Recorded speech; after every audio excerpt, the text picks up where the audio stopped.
Oh, hey bitch. Oh, excuse you. Baloney wash. I'm annoyed. I'm just here to give my opinion and carry in. Oh, it's Chris Avalon Unfiltered, bitch.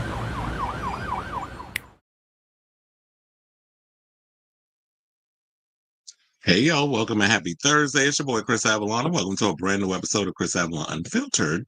The show we basically talk about all things going on in celebrity news, hot topics, pop culture, and sometimes, excuse me, we get a little political on this show. So, if that's the show for you, definitely stick around because we have a lot of tea to spill today, including Denis Villeneuve stepping up to officially direct the next James Bond movie over at Amazon. We got some news regarding Wintour stepping down as editor-in-chief of Vogue. The Diddy trial had their closing arguments today, so we need to get into that. Fat Joe is slamming these disgusting lies, and I know y'all already heard Tyrone Blackburn, the guy that's on the opposing team, got arrested, the attorney. So we got to talk about that. Simon Guobadia said that he regrets marrying Porsha Williams. Well, we kind of all knew that, but sometimes you got to learn the hard way. Peter Gunz is breaking his silence after Amina Buddafly claims she is homeless with their kids. So we got to talk about that. Lyrica Anderson is saying that Beyonce's songwriters snubbed her back when she, wrote Drunken Love. So I get into that. We have the results of Rihanna's father's autopsy. Apparently, we already, I have the results of what he passed away from. So we'll get into that. Plus, we got to give a huge congratulations to Bob the Drag Queen because he launched his production company Purse First Studios. We're going to talk about some of the projects he has coming up, including one we talked about the other day, actually. So we'll talk about that. Plus, Shea Couleé is getting rave reviews for her performance over on Ironheart, despite the fact that it has been review bombed by a lot of the trolls who apparently got a problem with the show. Then we got to talk some good news for those of you who don't like J.K. Rowling messy behind, because a bookstore was like, oh, we tired of your ish, and they removed her books from their bookstore. So we'll talk about that. Plus, Pedro Pascal, this was a story we was going to do yesterday, but there was technical difficulties with the internet, so I was like, I'm just done. So I brought it over today. He's explaining why he never talks about his personal dating life, because, I know a lot of y'all be suspicious and wondering what he's into in the bedroom and things. But he said that he has a reason as why he don't talk about his personal life and all this other stuff. And last but certainly not least, because Pride is coming to a close and the big Pride celebration is this Sunday in New York, we also got to talk about the Queen of Pop, Danta, and why her Pride anthems still matter in 2025. So we have all those topics, and I'm sure probably any more stuff that'll pop up. Y'all know what to do. Put it in the chat. But in the meantime, before we get started, if you could do me a solid and hit that like button. If you are new to the channel, hit that subscribe button. And also be sure to smash the notification bell so that way, when we go live with a brand new episode of Chris Avalon Unfiltered, I'll be putting timestamps in the show. Y'all know the deal after the live. So that way those who come in later on don't watch the playback and just click to the topics they want to check out instead of having to sit through all the banter that we do during the live. Please and thank you. Hold on, because I need to take a sip of this. I had to get me a Red Bull. But I'm so exhausted. I've been busy all day. And I just had to cobble a show together real quick. And I was like, I need to give y'all a show. But yeah, I was like, oh, I had a Red Bull in my fridge. So I was like, oh, let me grab that. But I'm like, I am so low energy right now. So hopefully it gives me a boost. And y'all comments and stuff in the chat will help keep me energized. But yeah, I'm just like, 3 sheets to the wind. Wait, let me hit my banner. I see you got Robert in the comments. I'll get to your comment later on. We're done with the first topic, which is Denis Villeneuve. This story came out yesterday, actually, while I was doing my live, but I didn't know about it until I signed off, and all of a sudden, this is the first topic that popped up in my feed, and I was like, oh, I'm gagged. So Denis Villeneuve, who you already know, if you've heard me talk enough about on this show, he's like one of my favorite directors. He's kind of up there, in my opinion, with I believe him, Christopher Nolan, and Ryan Coogler are like the trifecta of genius filmmakers, or the filmmakers that are really proven that they are a force to be reckoned with in Hollywood. So it's like they can do other people's IPs, and then they can come in with their original stuff and it can be just as compelling. So all three of them, in my opinion, have been able to do that. But Denis Villeneuve, and I love his Dune, and I'm looking forward to Dune Messiah, which I believe they're going to start filming that later on. So that's probably, well, it's obvious we will not be getting this James Bond movie until after he's done directing Dune Messiah, which will probably be from 2025 into 2026. And I don't even know when that movie is even coming out, but that's neither here nor there. But yeah, so it came out yesterday that Denis has signed on to direct 007 after there was a lot of rumors of different directors. And I think there was an article of different directors. Hold on, because I think Variety did put one together of like, I don't know if they put like, oh, they didn't put, I thought it was going to put, the directors, but they have actors. Well, we'll get into that in a minute. Who y'all think? And we could just go through the list when we get around to that. But in the meantime, let's just get to this article. So shout out to Variety for this. Um, yeah, so he basically says some of my earliest movie-going memories were connected to 007. I grew up watching James Bond films with my father ever since Dr. No with Sean Connery. I'm a I'm a diehard Bond fan. To me, he's sacred territory. I intend to honor the tradition and open the path to many new missions to come. This is a massive responsibility, but also incredibly exciting for me and a huge honor. Amy, David, and I absolutely thrilled to bring him back to the screen. Thank you to Amazon MGM Studios for their trust. Now, Mike Hopkins, head of Prime Video at Amazon MGM Studios, added, quote, we are honored that Denis has agreed to direct James Bond's next chapter. He is a cinematic master whose filmography speaks for itself. From Blade Runner 2049, which I loved, still love that freaking movie. I could sit and just, I know some people find it boring or whatever, but I remember I saw that in the theater twice. That's how much I love that movie. And then um every time I get in the mood, I'll actually put it on. Like I just love the aesthetics of it. It does capture the original Blade Runner movie, and then I just love the music. The music is what gets me going too. So yeah, he did that in Arrival. I love that movie too. Shout out to Jeremy Renner because he was in that. But Arrival is another favorite film of mine, and then of course the Dune movies, which I love the first two. I went, I actually saw the Dune 2 twice in the theater. That's how much I love that movie. So it's like whenever it comes to Denis, I will see the same movie he comes out with multiple times. That's how big of a fan of his that I am. So and then he also wanted to say he has developed compelling worlds, dynamic visuals, complex characters, and most importantly, the immersive storytelling that global audiences yearn to experience in theaters. James Bond is in the hands of one of today's greatest filmmakers, and we cannot wait to get started on 007's next adventure. So they said Pascal and Heyman said, that's Amy Pascal and I forget what the other guy. I think it's David Heyman, I believe is his name. If it's not, I apologize because it doesn't say it here in the article. So they said Denis Villeneuve has been in love with James Bond movies since he was a little boy. It was always his dream to make this movie, and now it's ours too. We are lucky to be in the hands of this extraordinary filmmaker. And I hope the Broccolis are pretty much happy with this, or broccoli, however the hell you say their name. I hope they're okay with this too, because I remember we were hearing about Barbara Broccoli was not that pleased with whatever direction that Amazon was going in. And remember, there was that article that came out where she kind of went off and kind of made it seem like they didn't know what the F they were doing over there at Amazon. But to me, it seemed like they're moving in the right direction. But my question would be is, with Denis coming on board, what type of Bond, which direction is he trying to steer this? Because after Daniel Craig, it's kind of like, where would you guys, where do you plan on taking the franchise? Like, I have no idea where they would want to take the franchise or even who he has in mind to want to portray Bond, or, if you're going to go younger, because I think Daniel Craig was a little seasoned when he started. I think it was like in his mid to late 30s, going into his 40s. And he rapped that when he was like in his 50s. I think it was in his mid 30s, and then he was in his 50s when he rapped, because those movies took a long time to get going.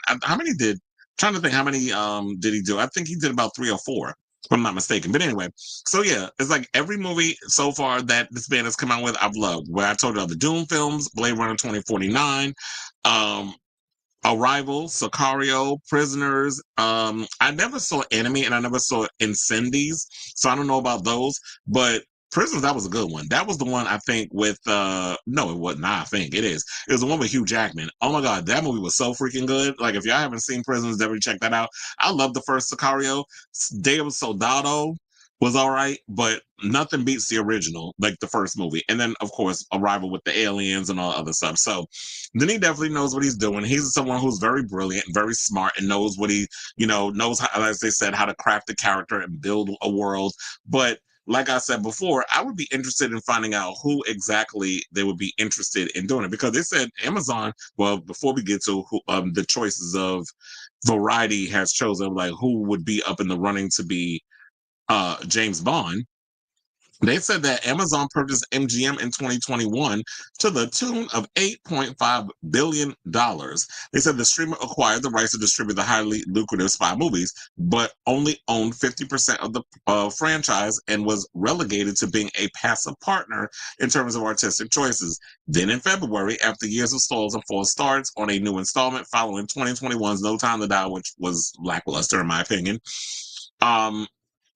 I mean, I love Daniel Craig, but that was like that went out. He went out with a whimper instead of a bang, which saw Daniel Craig's. Oh, he did 5 movies. So yeah, um, they said the 3 entries, Wilson, Broccoli, and Amazon MGM, formed a joint venture to house the intellectual property rights while allowing the 3 to remain co-owners of the property. So at CinemaCon in April, Amazon executives Courtenay Valenti and Sue Kroll teased that Pascal and Heyman were hard at work on fresh, exhilarating new character. So I definitely want to see, like, okay, are you going to go by the old Ian Fleming classic Bond, or is Denis going to look at this as like, well, we kind of need to see where does Bond fit in today's world, and how do you make him fit into today's world where you can have the old fans like myself come and want to see these, like, regardless of whichever direction, I'm going to support it because I'm a Bond fan, just out of curiosity to see where they go. I'm not going to judge until I see, the movie on the screen, and then I'll determine if I want to continue to support it. But yeah, I just want to know where they want to go with this. So a couple of the people that they had on this list with Variety, they said Theo James. I actually like Theo James. He's British, as y'all know. Well, they have to be British if you hire them. They ain't gonna hire. I don't think they would hire an American. But yeah, so y'all already know Theo James. He was in those Divergent movies, which weren't that good. And he was in the show The Gentleman, which actually was pretty good. And they said he does the voice on he lends his voice to X-Men 97. But I was like, who does he play in that though? But I mean, he would be cute if they would go out. I mean, if they would have him up in there. Maybe I should just bring these people up so that way y'all can see it, instead of me just sitting here and just mentioning it, or saying it. I was like, hold on, I gotta remember, how do you share your screen? Okay, here. All right, so they said James Norton. That's who this is. I have no idea who he is. I'm not familiar, but I mean, if they want to go with an unknown, that would be interesting. They say he was a sociopath in Happy Valley. I've never seen that show. I don't know the Grant Chester, and I don't know Rogue Agent. So he's basically been in a lot of stuff that we ain't never heard of. Then they went on and said Harris Dickinson. Well, Harris Dickinson is actually rumored to be up for a role in the upcoming X-Men reboot. So I don't know if necessarily they would want to, if Harris Dickinson would even get the part when he's about to take on, well, should he be over there playing, I think they're looking at him as being Cyclops. So if he winds up being Cyclops, which please can y'all write him better than what the hell they was doing over there with the Halle Berry, Hugh Jackman, because y'all underwrote Scott. I was so mad when y'all underwrote him and y'all underwrote Storm. And y'all gave all the scenes and all the parts to freaking Hugh Jackman. Because y'all act like it was just a damn Wolverine movie starring the X-Men, quiet as it's kept, instead of making an ensemble. But Harris Dickinson, I was like, nah, I can't see him doing it, because, like I said, like there's rumors swirling that he's up for the role of Scott Summers in the upcoming X-Men reboot that Jake Schreier is directing. That is not a rumor; it was confirmed. And as y'all saw in the video I did the other day by Ryan Coogler. So then they put Josh O'Connor. I could see Josh O'Connor playing Q more than I could see him playing James Bond. So I don't know if I see him as James Bond. Then they have Aaron Taylor Johnson, which, let's be clear. Aaron Taylor Johnson has been the big name that, everybody has been saying he is the one that's probably most likely going to be up for getting the role. That has always been the rumor that I've been hearing. It's between, I've also heard him, I've heard Aaron Pierre, which I think would actually be good if they kind of went with like a light-skinned black man with those pretty eyes and that strong jaw. Like if they went with Aaron Pierre, I wouldn't be upset if they went in that direction because Aaron Pierre is a good-looking guy. He's a good actor. I know a lot of people didn't know he was English, but he is. That's Tiana Taylor, man. And I could definitely see Aaron Pierre doing it. If not, I could definitely see Aaron Taylor Johnson. I've heard a lot of people say Henry Cavill. I thought about Henry Cavill in the beginning. I don't know if I want Henry Cavill. Henry Cavill has got other things going on. I don't know if I want to see him as this character. I liked him in the Mission Impossible movie. What was that? Rogue Nation or Fallout? That's the one he was in. I liked him when he was in Mission Impossible. He played the villain, but for the most part, it's like as Bond. Yeah, if he was a little younger, I would be like, okay, maybe if he was 35, but now you're getting somebody who's in his 40s, and I don't know how many movies they want to lock him down for. Age could probably be a factor, but then again, Daniel Craig played Bond into his 50s, so I don't think it would matter all that much. But I do think that we should give somebody else a chance instead of y'all constantly trying to put Henry Cavill and everything. But I would be for Aaron Taylor Johnson. I like Aaron Taylor Johnson. He's a good actor. A lot of the stuff he's in, he's always good in, even if the movie is not that great or if the movie doesn't do well at the box office, which has been a lot of his films, unfortunately. It's like Aaron Taylor Johnson stars in good movies, but the movies don't really blow him out of the park. It's the same thing with Ryan Gosling, but the fact of the matter is if you put him in this, people are going to go to the theater to see Bond. They're not there to see Aaron. I mean, they'll be there to see how he carries the film, and I definitely think he can carry it because, look, even when Kraven the Hunter was a pile of dog poo, he was actually the only reason it was worth watching. So I could definitely see him playing that part. Now, they said Paul Mescal. I like Paul Mescal, but I cannot see him playing James Bond. I could also see him playing Q. Or if not, I could definitely see him playing some type of,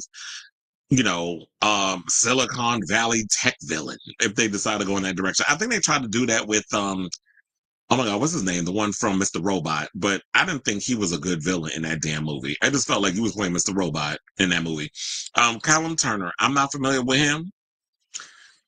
They said he did The Boys in the Boat. Oh, I think, isn't that the movie that with George Clooney was a part of or directed or did something? He also was in Jane Austen's Emma. And he also was in they said the video game and film adaptation Assassin's Creed to the Harry Potter universe. He was in Fantastic Beasts. I don't like J.K. Rowling, so I don't watch her stuff. But they said he was in Steven Spielberg's Masters of the Air. So he's been in a lot of stuff where he kind of is relatively unknown. Regé-Jean Page.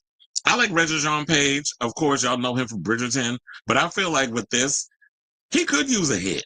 I mean, nobody's really been checking for him. And the last thing I saw him in, because I don't know if he's been acting and stuff, the last thing I saw him in was Dungeons and Dragons, the one with Michelle Rodriguez and Chris Pine, which was actually pretty good. I was surprised the movie didn't do well at the box office. I do wonder if the movie fared better, like on streaming and things of that nature, because that Dungeons and Dragons, even though a lot of people, I guess, didn't know tonally if it was going to be good or not. It looked kind of corny when you watched it. From the trailers, but when you watch the movie, I had a good time with it. So, excuse me, I wouldn't mind seeing Regé-Jean Page playing James Bond, but I don't know if they're trying to go for like take it back to the classic suave, Rico Suave type, or are we still gonna have him a little rough around the edges, like I did with Daniel Craig. They also said Damson Idris. I like Damson Idris, but not for Bond. I like Damson Idris as for Black Panther. So if they decide to reboot, well, they're not deciding to. They are. They're making another Black Panther. I know we're not going to have Shuri be Black Panther because I don't want to see the old 2-pound chick trying to be Black Panther. Even though, yes, she is Black Panther in the comics, I'm just not buying Letitia Wright as Black Panther in the cinematic universe. So I do think it's time to bring in Black Panther and just, keep the thing going. And to me, I feel like I see Damson Idris more so as Black Panther rather than I see him as this other character as in Bond. Then we have as we said, Henry Cavill. I don't think I need to repeat myself. I already talked about Henry Cavill and my overall thoughts when I was supposed to be talking about Aaron Taylor Johnson. So we're not going to repeat ourselves and just keep it moving. Oh, yeah, and he was also in The Man for Uncle. So look, Aaron Pierre, as we was talking about. Aaron Pierre, I think, would make a really interesting James Bond. It would be interesting if they could take it in a completely different direction. And I feel like if there's anybody who can, even if people start feeling like, James Bond, we're not going there with all that foolishness. James Bond could be whoever the hell people want him to be. And if you have a problem with somebody changing the race or whatever the case is, then don't watch the damn movie.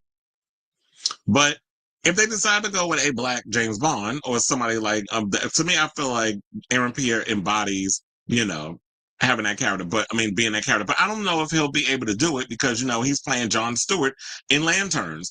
And so I feel like he'll probably be more focused on being incorporated in James Gunn's DCU than actually having the time to globetrot for a big tentpole Denis Villeneuve movie. And then they said Richard Madden. I like Richard Madden. I think he's a good actor. He's somebody else who I think whose career really hasn't popped. And I loved him on Game of Thrones. I'm still mad when they killed him off during the damn Red Wedding. I'm still mad over that. Yes, years later, I'm still tight over the Red Wedding. Over how they killed him off and his mother. So who they killed her off again on another show that I was watching called oh my god, what's the name of that damn show? It's on Netflix. It's like Gareth Edwards created Gangs of London. That's what she's on. I don't know why I seen it in my head. I just couldn't pull the name. But I could definitely see Richard Madden up in there because I think he has kind of like, the King of the North has, in my opinion, what it takes to play James Bond. He's good looking. He definitely has like that suaveness to him. And I believe he's no stranger to action. And I was going to say, would they want a Scottish person? I'm like, first of all, if they had Sean Connery, who was the first Bond, who was Scottish, playing James Bond, I don't think it would be a problem.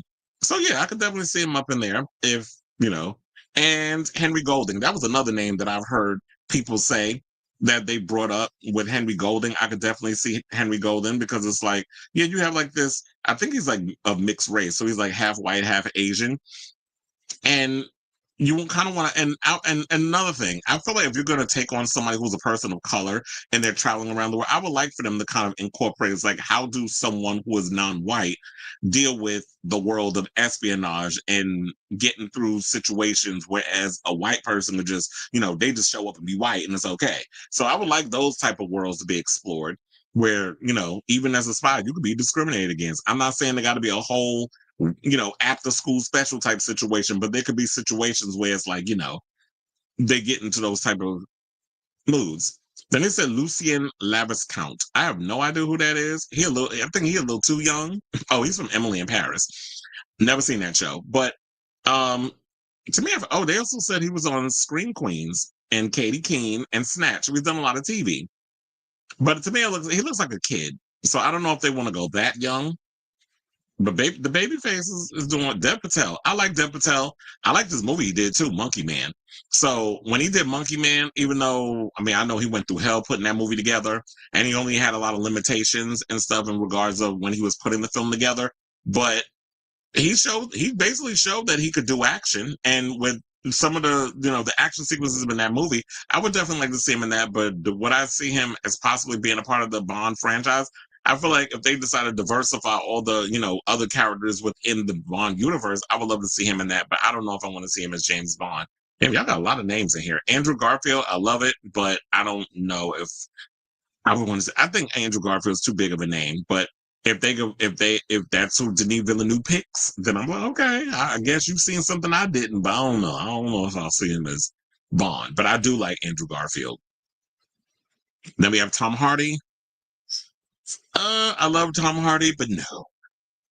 I know they were bringing in Tom Hiddleston. They were thinking about him too, but it's like, nah, I like Tom Hardy. He's a little edgy, a little rough around the edges. I guess if you're going to go in the direction of like a Daniel Craig, yes. I know Tom Hardy's like, 45, 46? So he's in his mid-40s. I don't think age should be a factor because I'm like, if you could do the action, that's great. But I don't know if Tom Hardy would be you could want to be one, especially when he has his reputation where he could be pretty intense behind the scenes. Like y'all know, Charlize Theron him and was going back and forth with each other when they were filming Mad Max, Fury Road. So I don't know. I mean, I like Tom Hardy, but I don't know if I see him for Bond. Then we have Darryl McCormick. Not familiar. Oh wait, he does look familiar. Oh, he did Peaky Blinders, Vikings, and probably a bunch of other stuff. He is good looking, but I don't know if I see him as Bond. Joe Alwyn. Was he the one that was messing with Taylor Swift? No, I don't see him as Bond. Sorry. Jacob Elordi. He's Australian, so I don't know if they would go with an Australian playing a Brit. And I don't know if the way Jacob Elordi be acting, like he hates the limelight and he wants to kind of do like these little indie movies. I can't see him doing this franchise. I can't see him jumping into playing Bond. So we're just gonna have to say no. Then we have Jamie Dornan. I can definitely see Jamie Dornan. He needs it. He needs a big one.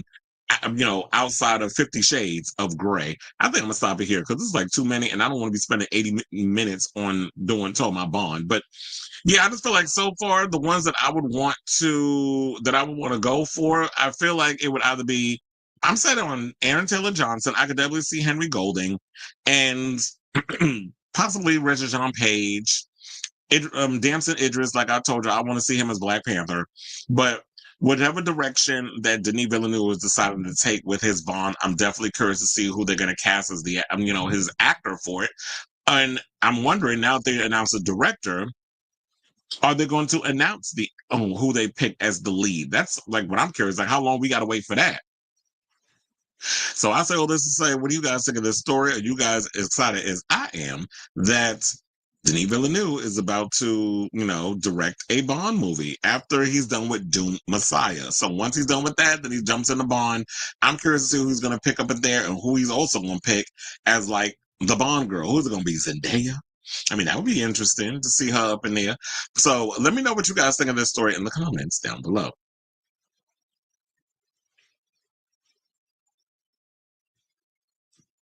Oh, good to know. I'll definitely check it out. You said Lord's new album drops tonight. And Catchers drops next week. You said super excited for Lord's album tonight. Can't stop thinking about it. Or her Cuda hat. Not her Cuda hat. Would that be the IUD? Somebody's trying to make Aaron Taylor Johnson happen like they're trying to make Fetch happen. Y'all better leave Aaron Taylor. Look, if Taylor Johnson actually take that big old dick and start letting men suck on it, he probably have a big career. Instead of that old lady he done married. Hunky James Bond is the best James Bond. All right, y'all. So let's move on to our next topic. Let's talk about the news that broke earlier today. Anna Wintour, after 37 years, is stepping down as editor-in-chief of Vogue. Who knew this day would come? That Anna Wintour would actually be done with the fashions. I mean, she's had a good run. She's been doing it for almost 4 decades. Now, of course, shout out to people for the story. It says the Daily Front Row, WWD, and Business of Fashion confirmed that the longtime editor of the Fashion Bible is leaving her position leading the monthly magazine. Per the outlet, Wintour, who's 75, damn, I didn't realize she was that old, announced the news in a staff meeting on the morning of Wednesday, June 25th. Vogue will seek a new head of editorial content, while Wintour will stay on as Condé Nast's Global Chief Content Officer and Global Editorial Director at Vogue, overseeing every brand globally, including Vanity Fair, GQ, AD, and more. So she's still going to be on board. She's going to be dealing with all the other magazines and dealing, checking out the content for overseas because she's doing what they said, the global stuff. So yeah, so while she may not be the editor-in-chief of the Fashion Bible, that will be Vogue magazine, because it is the Fashion Bible. She's still going to be, having us, she's definitely going to be hands-on when it comes to Vanity Fair, GQ, AD, and a bunch of other magazines. And I'm sure all the ones overseas as well, like French Vogue and Italian Vogue and all that stuff. So the longtime editor began her career at Vogue in 1988, taking the reins from former editor-in-chief Grace Mirabella. Wintour immediately started reshaping the magazine, and one of her first major moves made history for the brand. Her first cover, which was the November 1988 issue, featured model Michaela Bersu In a $50 pair of jeans, the first time denim was on the cover of Vogue, with a $10,000 Christian Lacroix sweater in a fun and relaxed shot photographed by Peter Lindbergh. So let me find out that Anna Wintour was the one that started mixing highs and lows, and that's where everybody got that from. So they said it was so unlike the studied and elegant close-ups that were typical of Vogue's covers back then, with tons of makeup and major jewelry. This one broke all the rules, Wintour told Vogue in 2012. Afterwards, in the way that these things can happen, people applied all sorts of interpretations. It was about, as I said, it was about mixing high and low. Michaela was pregnant. It was a religious statement. But none of these things was true. I had just looked at the picture and sensed the winds of change, and you can't ask for more from a cover image than that. And a lot of times what people don't realize is like when things happen, or you will call it a happy accident, sometimes it's just sheer luck. That's just like, or listening to your, not your, well, it could be luck, but listening to your gut and saying like, you know what, we just need to spice this up a little bit. I'm just getting like, for some reason, let's just put this on. It's like, let's put on a $20 pair of jeans. Let's go ahead, this expensive sweater and minimum jewelry, no crazy makeup, because you know the 80s was all about wild hair and crazy makeup, and y'all out here looking like, you know, you was having a little too much fun with the makeup, or you look like your skin just got rosacea when it's not. You just got rosy cheeks from all that damn blush they done put on. So they said the groundbreaking coverage would signal another major magazine advancement that she would be credited for, putting celebrities on the cover. She ushered in a whole new era of magazine cover designs, which the rest of the industry followed. Her long-standing reputation for being intimidating was thought to have inspired Miranda Priestley's character in The Devil Wears Prada, a book written by her former assistant Lauren Weisberger and later made into a movie starring Anne Hathaway and Meryl Streep. Now, Weinberger said she drew inspiration from the stories her friends across the industry told her about their bosses. Child, but we knew you was talking about Anna. But still, many associated that type of boss to Wintour. When the film premiered in 2006, Wintour arrived at the theater wearing Prada. Now, in 2009, she turned the tables, letting cameras inside the sacred world of Vogue during the making of the annual September issue. The documentary, The September Issue, filmed the day-to-day tasks of Wintour and her team as they compiled the largest September issue to date. It was one of the first inside looks of the fashion Bible. Now, in 2013, Wintour became the artistic director of Condé Nast, and in 2019, earned her third job title when she was named Global Content Advisor. So as of now, we don't know who Wintour's replacement is. But you know, everything that has a beginning has an end. So if this is like her time where she feels like, you know what, I'm just, you know, I've done all I need to do for this magazine, and we need to let the next person from the next generation come in and move the magazine forward. So I'm definitely curious, and I'm definitely excited to find out who her successor will be, and I hope that they continue to steer Vogue in the right direction and it maintains its status as the quintessential fashion Bible. So shout out to Miss Wintour. So I want to ask all of you, what do you guys think of this story about Miss Anne Wintour from the House of Wintour, and not the one that Electra was a part of over on Pose? But nevertheless, Anna Wintour is stepping down after damn near almost 4 decades in the world of fashion and working at Vogue magazine. So whatever your thoughts are on that matter, let me know in the comments down below.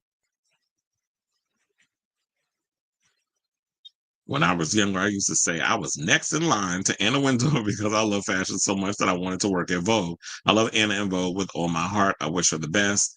Yes, we love Miss Wintour and everything that she brought to the fashion. And you know she hates Donald Trump. He is not allowed to come to the Met Gala. You said I'm sure she'll be involved with the net. Yeah, I mean that was a good thing too. It's funny how they didn't bring that up. I would have loved to have found. I was like, they didn't bring up the Met Gala, so clearly, I'm not clearly, but I'm assuming that she will still be a part of it. I'm like, why wouldn't you want to be a part of the Met Gala? Met Gala is like the most fun part of like the whole fashion thing where celebrities get to dress over the top, they get to be crazy and kooky or whatever. I just wish that there were, you know, the celebrities would take risks instead of being so like still a little safe with some of the looks and be on brand with what the actual theme is. Because I've been feeling like a lot of y'all be misinterpreting what the overall theme is for the Met Gala, especially when y'all did the season where y'all were doing the camp thing. I feel like a lot of y'all missed the boat with that. I wanted to be her successor, but this step down was very unexpected. Yeah, I wouldn't even think, I was not expecting to be waking up today and hearing Anna Wintour told me I'm stepping down as the editor-in-chief of Vogue. To me, spring fashion week, would that be spring, summer? Doctors, I mean, what is it? What did Sheree said she was gonna bring it out spring, summer? Her fashions from She by Sheree.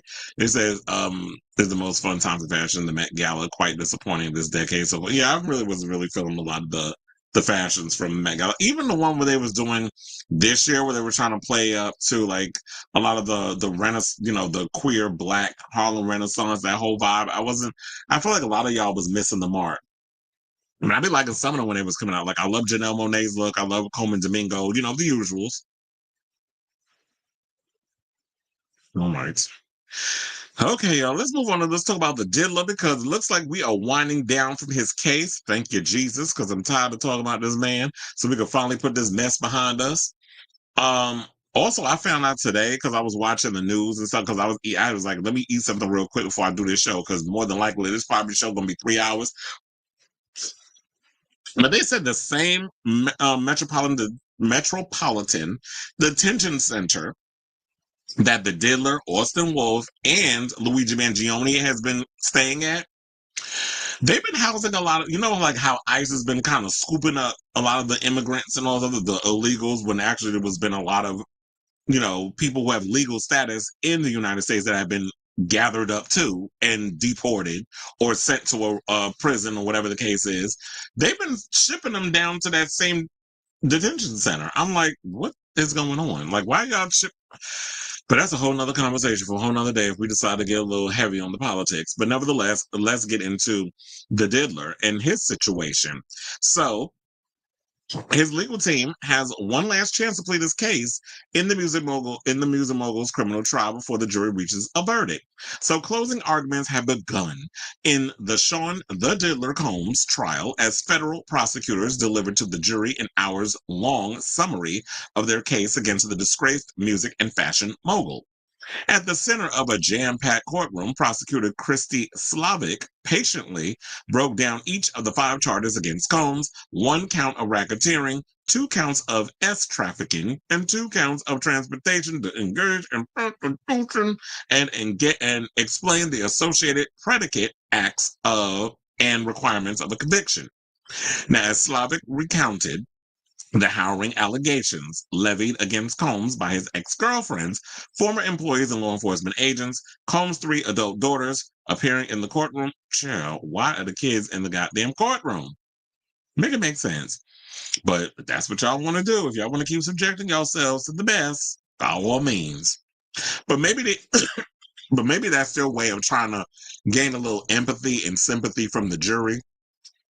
Ain't no shade, but y'all just gonna have to deal. Me, if I was on that jury, I'm just gonna have to be like, y'all just gonna have to do without your daddy, because he should have thought of what he did to all of women before. He should have thought of y'all before he did what he did to all of women, because he couldn't help his own sexual appetite, or he got a problem with, women in general. Whatever his deep-rooted issues are regarding treating women like they're, cattle or basically a slave, a sex slave.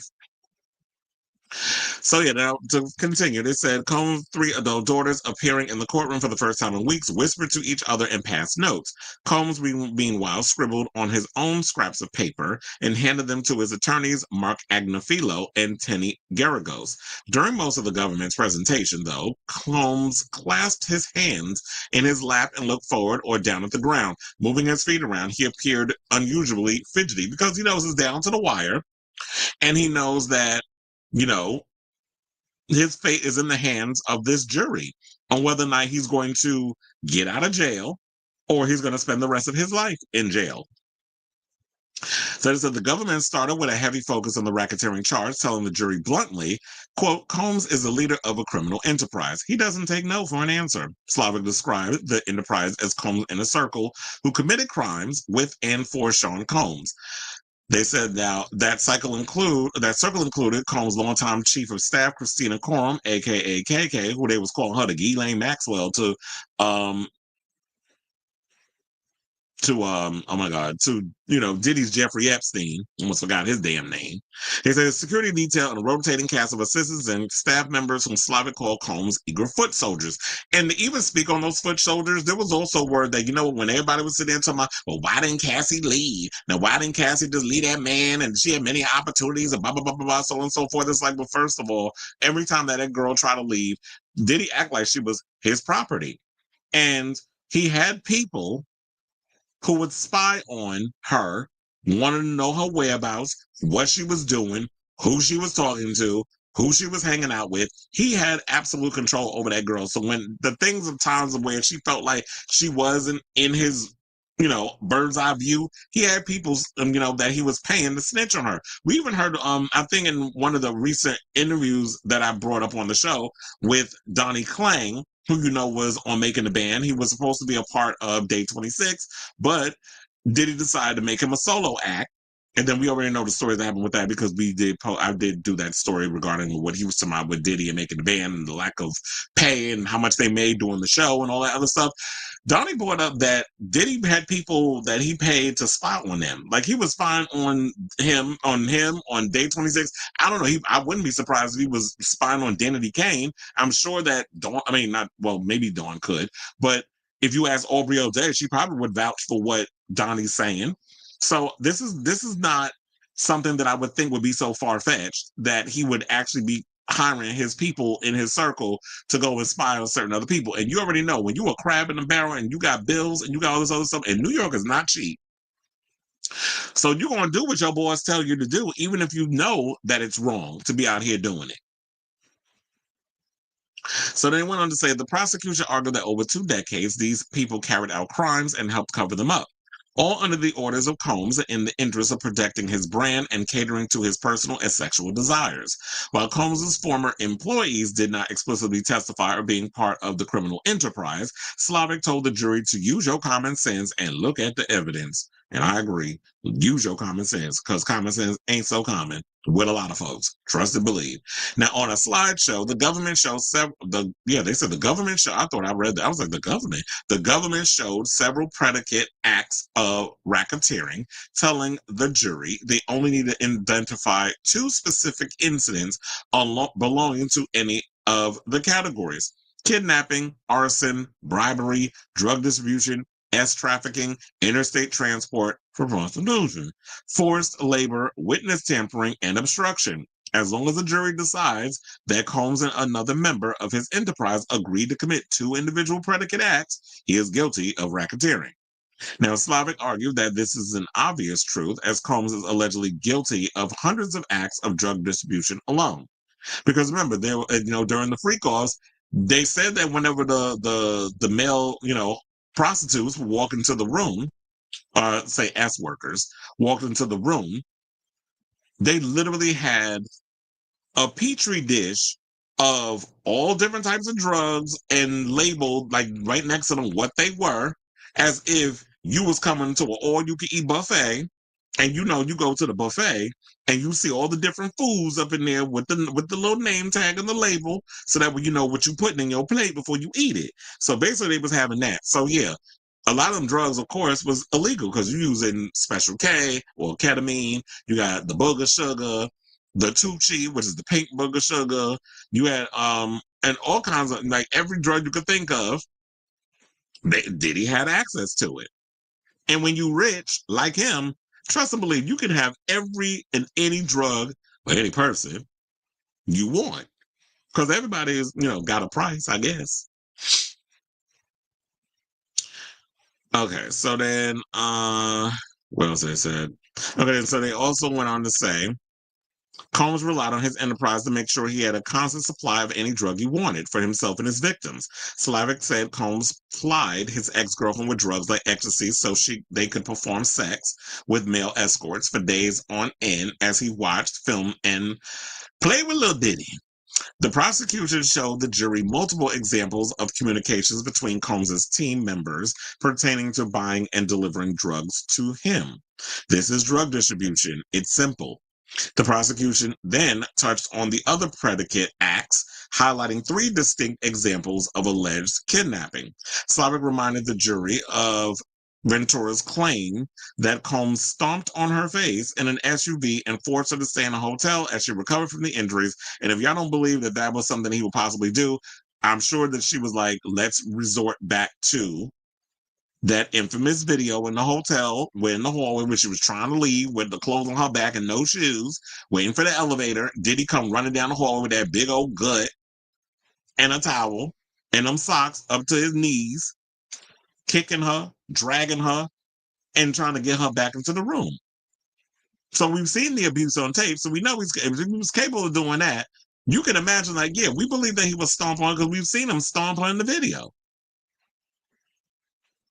So she also recounted former assistant Capricorn Clark's testimony, which accused Combs of making her take a 5-day lie detector test and years of showing up to her house with a gun and telling her they were going to kill the rapper Kid Cudi, who was in a romantic relationship with Ventura at the time.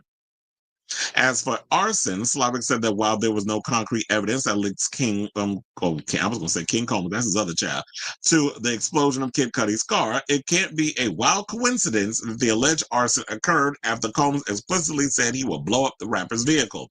Slavic referenced hotel security guard Eddie Garcia, who said Combs paid him off with $100,000 in cash to dispose of the surveillance video that depicts him beating up Ventura. So, was it disposed? Because how did Diddy get his hands on it? Or I'm wondering if it was that Eddie Garcia was the one who had the footage and was the one that leaked it to CNN.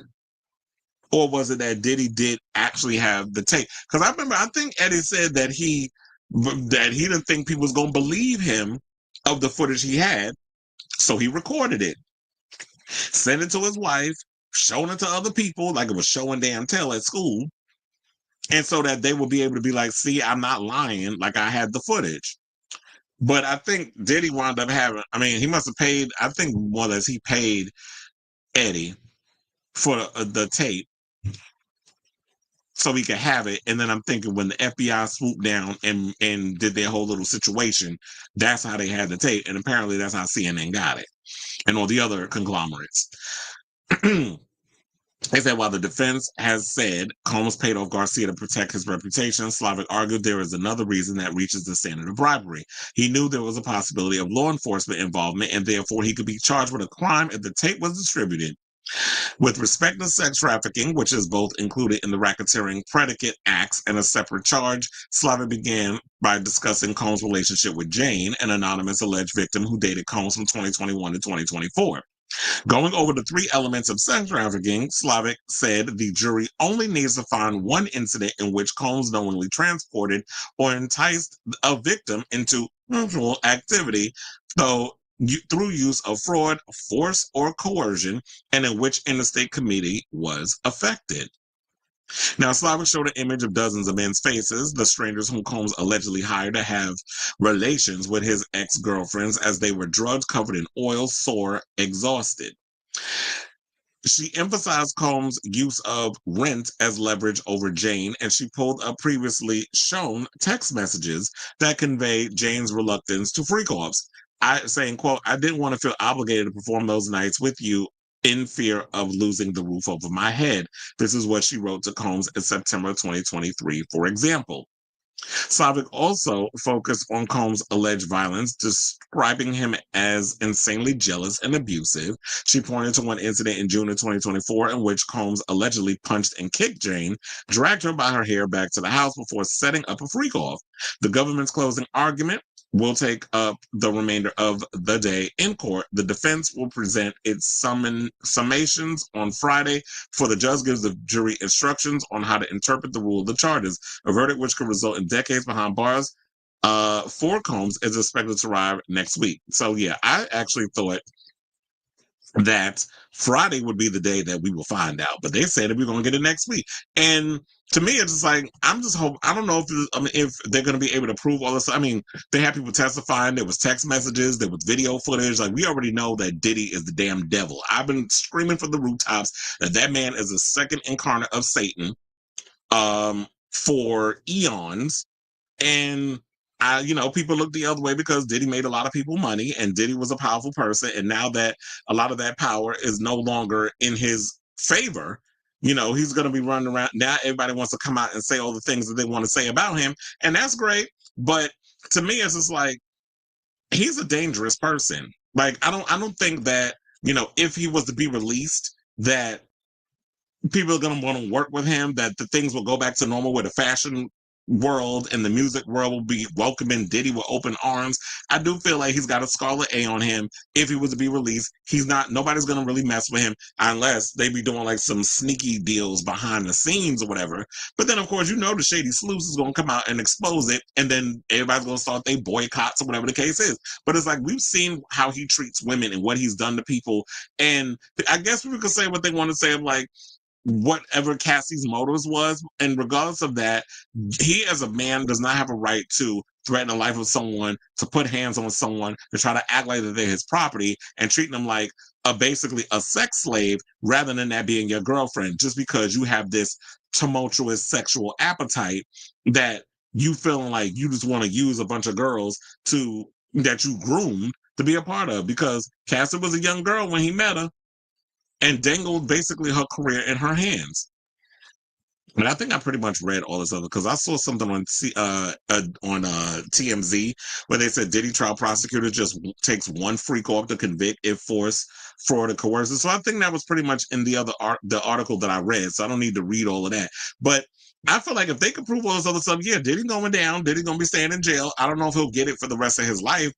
But we'll find out what the actual verdict is when it comes out next week. So I'll say all this to say, what do you guys think of this story? Do y'all think the diddler is going to spend the rest of his life in prison, or do you think he'll get like a lighter sentence, or do you think that they'll find him not guilty? I know some people think because it's like it's a predominantly male jury that they may skewer Diddy getting off, which I guess some people be like, okay, so y'all really don't like women if y'all going to sit up here and let Diddy, get away with it because y'all want to prove some type of point. You want to own the girl, own the win or whatever the case is. Like when it comes to politics, some people are like, we own the libs and all that other mess.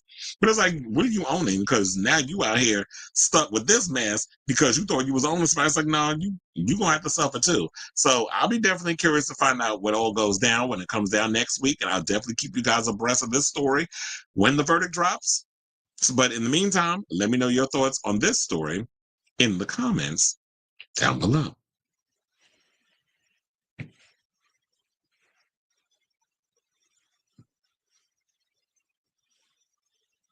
Well, shit, these days you better find somebody.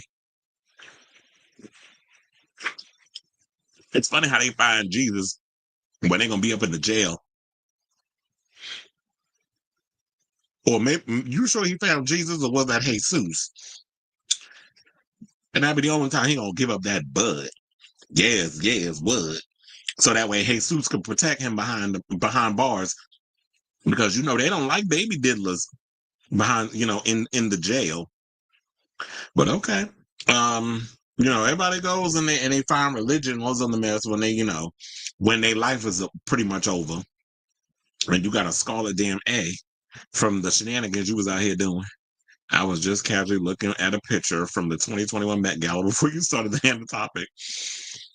I was like, did you even know I was going to be talking about Miss Wintour today? Well, I'm sure y'all read the show notes, so y'all be knowing the topics and things. I'm looking forward to the day we don't have hello, because I'm tired of talking about it. And I'm only talking about it when it's like real big, major breaking stories or whatever. But the reason why I did that one is because it's like we down to the wire. They did the closing arguments today, so 4 weeks. That 4 weeks went by quick. Brad Pitt in a recent interview when asked a mixed experience. I did. I read. I saw that, but I was just like, what? That's not even interesting of a conversation to talk about. But do y'all believe that? I would not be surprised if Brad Pitt done let somebody another man lick his taint when he was a lot younger. I mean, Brad Pitt still can get it, but I was like, okay, I'm glad Brad open-minded. I know, because he did that interview with Dak Shepard, so that's where that stemmed from. But yeah, I saw that. I was just like, I don't know if that was interesting enough to talk about on the show. That's why I didn't bring it up. All right, y'all. Okay, so let's get into this Fat Joe story. So, after a couple of days of where his hype man, or I should say former hype man, Terrence T.A. Dixon, has basically is suing Fat Joe for $20 million, where he basically is claiming his former boss, whose real name is Joseph Antonio Cartagena, engaged in coercive labor exploitation, financial fraud, sexual manipulation, violent intimidation, and psychological coercion. And he was also accusing Fat Joe of out here dealing with the kids, similar to Austin Wolf, except the difference between him and Austin is that Austin like the little boys, Fat Joe like little girls, allegedly. But Fat Joe is breaking the silence and basically said the following. He said, I've been tested the last few months. I lost my big brother, my father, my mother, and now I'm fighting against these disgusting lies. But please know I will not break and I will never back down. I've had individuals in my circle take my love and kindness for weakness, but how many times must we forgive them? I've had people steal from me, grow jealous of me, lie on me. Through it all, me and my family are the ones stuck dealing with the consequences of their bad decisions. If you get fired for doing something wrong, just take the L and live with it. This is what the lean back rapper, presumably referring to Dixon's eventual dismissal. But instead, they plot on your downfall as they watch you move on with your life. They decide to go after one of the things you value the most, your reputation. They figure they can make up the most insane stories, and if they threaten you with a lawsuit, then you'll pay and they'll feel like they finally won. He concluded the statement saying, problem with your theory, I've never let anyone on the streets extort me, so how would I ever let a crooked attorney and a coward ex-hype man extort me? I'm from the Bronx. You know what? I love when people always talking about how they from the damn Bronx. Like Jennifer Lopez, from the Bronx. And she ain't the only one. Cardi B always talking about she from the damn Bronx too. But you want to know something, Fat Joe? This is just something that you're just going to have to prove in court, unfortunately. And it's like, that's the worst thing. Like, I don't know if this is something he's done or he's capable of. I wasn't there. I didn't witness any of this other stuff. So I can't say whether or not this is true. But that would be the worst thing is that, that if you did something where you were stealing from me, even though I'm giving you the world, I'm giving you the opportunity of a lifetime, and you basically just going to steal from me and all this other stuff. And then when you get caught with your hand in the goddamn cookie jar, the first thing you do is go after my reputation and you start making up lies and all this other stuff. Then it's like, oh yeah, now with someone like Donkey Kong, like I'm taking your ass to court.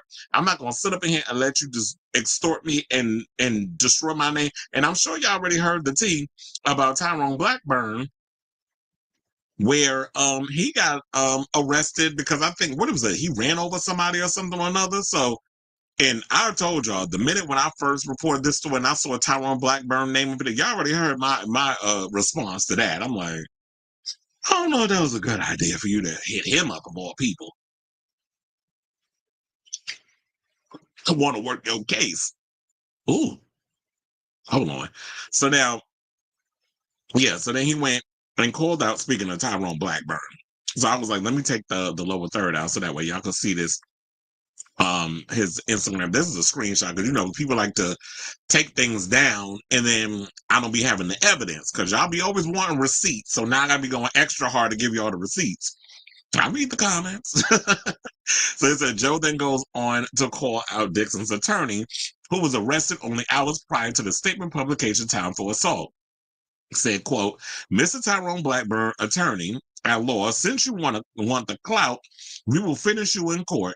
The time of lawyers using their law license as a badge to extort people and destroy families with no evidence is over. I'm not the one. You messed with the wrong one this time. There's a lot of exclamation points in there. I feel like he used more exclamation points than Britney Spears. in one of her little rants. Now, prior to Dixon's lawsuit, Joe sued his ex-hype man in April for extortion and defamation after he claimed his former boss was a PDF file. In the suit, which was reviewed by Complex, Joe accused Dixon of making countless posts on social media containing a torrent of wholly fabricated, grotesque, and scandalous allegations, accusing Cartagena of unspeakable acts such as pedophilia, statutory R-word, and SA. I don't know. It's just like crazy. Now, he said the pair worked together from 2006 to 2019 until the relationship soured when Joe claims Dixon was upset over not being compensated by his record label, alleging it was the rapper's doing. Dixon enlisted the help of Blackburn to request compensation as a ghostwriter and uncredited vocalist, eventually threatening to file a complaint alleging sexual misconduct, fraud, statutory R-word, and more. So this is all over because you wanted credit on some music, allegedly. So, but you saying as a ghostwriter and credit vocalist, so that was like what? But you got to prove actually where was your vocals on whatever song you talking about, and if you was a ghostwriter, what was you writing? What song did you partake in being a part of with the lyrics? That's what I'm genuinely curious about. So what you're not going to do is sit up here and try to extort me because apparently we did some work together and you feel like you wasn't given the right compensation that you was expecting. So shout out to you, Fat Joe. And we'll see if this is something that, well, I'll definitely keep abreast of the story as it develops because he's saying that, you know what? I'm not going to sit up in here and let y'all people lie on my name and basically destroy my reputation. I'll see y'all asses in court. And so, will y'all be heading to court? I'll definitely be keeping my ears to the streets to find out what's the tea. So I say all this to say, what do you guys think of this story in regards to Fat Joe being the latest person in hip hop? I think it was also a story that came out that according to the report or whatever, the accusations that they even said that Fat Joe was trying to have because Fat Joe and I think 50 Cent had a bit of a beef back in the day, and he went around and saying that Fat Joe tried to have 50 Cent unalive, and then 50 Cent jumped on the line and was like, that's not true. I ain't never heard nothing like that. He ain't not trying to have me, pow pow or whatever the case is. Because obviously it got to be a pow pow that you was going to take him out. So I don't know if I believe this person that's out here accusing Fat Joe of the accusations that he's being, accused of. But I'll definitely, like I said before, I'll definitely be keeping abreast of this story because here we go, trying to take down every damn person in hip hop. Apparently, everybody in hip hop, according to y'all, is an abuser, a child diddler, and acting like Diddy out in these damn streets. So let me know what you guys think of this story in the comments down below. All right. Okay, so you said Brad looked fine as F when he went shirtless at Once Upon a Time in Hollywood. I've heard some tea regarding the Scream 7 opening sequence, meaning who would be the two opener characters, because Critical Overlord did a video on the actors who they talked about at the last minute, and they said they did the same thing before with Samara Weaving and Tony Dovolani, I think is his name. Who sidebar? I think he's in this. Tony is in a new movie that Channing Tatum is in. That's based on a true story with Channing Tatum and Kirsten Dunst. And he was a guy that escaped from prison and was hiding out in the Toys R Us. And Peter Dinklage was playing the manager. That movie looks really good. I definitely want to check that out. I don't know if I'm gonna go to the movies and see it, but I definitely want to check it out. But as far as like the opening scene and all this other stuff, I want to hear what it is. I hate the fact that a lot of y'all just like, not you, but I'm just saying, like, I hate a lot of people that go online and they want to just ruin everything. They want to leak stuff. Just like I'm a little upset now that they decided to show a scene from Superman regarding Superman showing up at Lex Luthor's place of business, kicks in the door because apparently he kidnapped Crypto. And I'm like, I don't want to know any more stuff in the movie. I'm already sold. I'm gonna get my ticket. I'm gonna go see the movie, but I haven't got my ticket yet only because I just have to be able to see like how my whole schedule is gonna work out because I have no idea how my whole schedule is gonna work out around the time when the movie comes out. I already know with The Garden, but City Field is a different story. So right now, I'm just waiting to see how things go before I decide to go. I always end up getting my damn ticket at the last minute anyway. So, but I just don't want people to keep putting scenes and stuff out. It's like, I'm already sold. Stop with the clips from the movie. Mariah Carey left the Hot 100, and some are speculating her former producer Denis is destroying her by revealing some tea. Ooh, what's the tea? What's the tea? Now tell me what's the tea? You ain't the only one. We've been wanting a gay Ghostface. I'm trying to wonder, when that boy said he was gay in Scream 4, was he really a homosexual, or was he just saying that so that way Ghost wouldn't stab him up?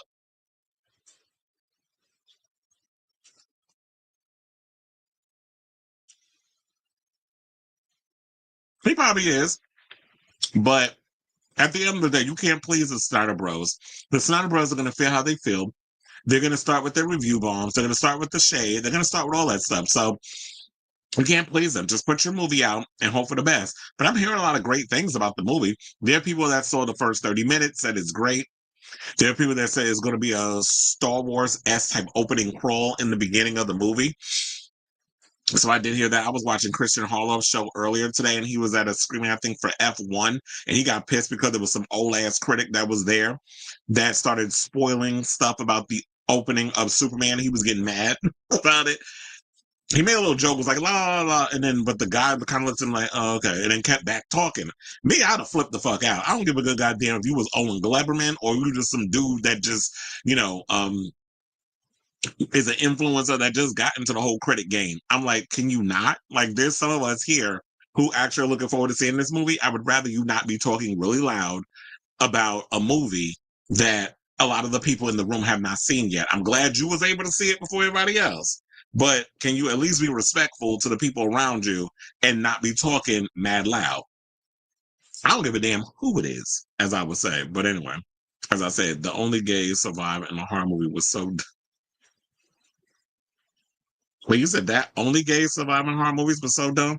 Do they? Because I'm trying to remember if there was any actual homosexuals. There was there was one in Freaky. They didn't die. I think there was some. Oh yeah, there was some gays in It's a Wonderful Life. They didn't die. Those were lesbians. Oh, I think the gay there was a gay boy in there too, right? The brother. In one of those, it was one of them slasher movies. I don't know if it was It's a Wonderful Life or was another film, but and it was on Shudder too. But yeah. All right, y'all. But you said, oh, it was a rule. Oh yeah. Yeah, because I was like, no, they don't. Who said that? First of all, we don't be knowing many gay characters that survive unless they're in the closet. Because y'all don't really be putting gay characters in horror movies. They're starting to do it now. But when I was growing up, I ain't never really seen no queer character representation in a slasher movie or a horror film. I mean, the homoeroticism was apparent in A Nightmare on Elm Street 2, which I love that movie, by the way. And I feel like it's underrated. But other than that, it's like, no, there's really been no queer representation in slasher movies, especially in the Scream franchise. And you would think that Kevin Williamson being openly homosexual, that we would have that up in there. I just hate or maybe, I don't know if it's the studio or whatever, but I feel like the times have changed. People have no problems with, I mean, you're always going to get your people that's going to get upset. But I'm like, look, if you're mad about diverse people being included in certain films, then just don't watch the movie. That's how I feel. But let's move on. Let's talk about Simon Guobadia, who's speaking out about Miss Porsha. Damn, I wish I would have had the video where he was talking about. Let me see if I can find that real quick. Probably not, because the neighborhood told you I will post like 85 goddamn topics before I can even find what I'm looking for. Huh. Hold on. I've seen some of the looks. Well, speaking of which, I've seen some of the looks on the Real Housewives of Atlanta, and I was like, no, I'm not here for it. You want to know something? I ain't got time to be looking for this, so never mind. I'm gonna just have to read y'all what he said. So yeah, so Simon Guobadia, who y'all know has been detained by ICE for a long time. I think he's been released since then. But recently he did an interview and he was talking about how, after everything that happened between him and Porsha, that he regrets tying the knot with her. Which I'm like, I don't know why you surprised, because was telling you that Porsha is somebody who was looking for a moment. She was looking to get with a man, an African, because she saw Shamia, best friends, sort of, because I guess they're not getting along because Shamia is now on the Housewives. And like Teresa Giudice with the Housewives of New Jersey, that's her thing. She don't want other people jumping on her thing because she wants the fame, she wants all the other stuff, and she don't want to share. So, nevertheless, they said Guobadia, who's 61, believes he was targeted for financial reasons by the Real Housewives of Atlanta star who's 44. He said, quote, I kept asking, why did you file for a divorce? And she wouldn't say anything. This is what Guobadia told. I think he spoke with Page Six, claiming he could not get in touch with her family either. He said, this felt like a coup. I was totally blindsided, which he laments, which Williams recently predicted he would feel. After Guobadia was unsuccessful with reaching any of Williams' loved ones, he admits he sent her a scathing text message that read, this was a $5 million rehab project that I took on. Williams filed for divorce in February 2024 after 14 months of marriage. She told people earlier this week that she had hired an immigration attorney in January 2024 after uncovering complex issues with Guobadia's legal issues, noting that she felt the relationship was heading down a dark road. She said the two had a confrontation on Valentine's Day and that she filed for divorce just over a week later, saying, quote, she never shared her concerns or issues with me before filing for divorce. If you're married, you discuss issues and say, hey, if this does not change or something does not happen, this one might come of it. Guobadia, who was deported to Nigeria earlier. Oh, so he was deported. Because I was like, where he at? So apparently he back home in Nigeria. They said earlier this month, because of immigration violations, including bank and credit card fraud, tells Page Six, noting they never had these discussions. So I think what it was, because you already know, Porsha mother has always kind of positioned Porsha to kind of be that girl. Go out and get you a rich man. Go get you a man that can take care of you and all sort of stuff. You know, there'd be a lot of them Southern women that really be pushing their daughters to latch on to somebody that can keep them financially secure. Back when she was with Cordell and to now when she's with, when she had the baby with Denis.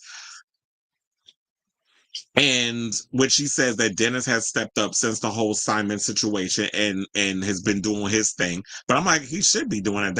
He's the father of Pilar, their daughter. So why wouldn't he be stepping up as a dad? That's his duty.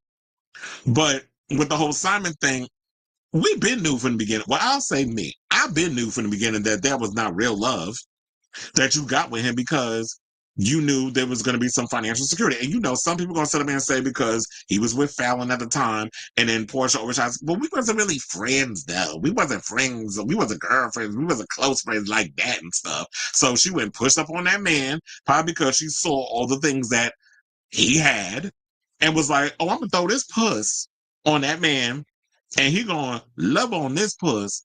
We gonna brainwash and blindside him with this puss. And he got caught up in it because when you're looking at somebody like Simon, who was looking a mess, and no shade, but I do think that Porsha did clean him up and upgrade him. She got him new teeth. She got him on a diet.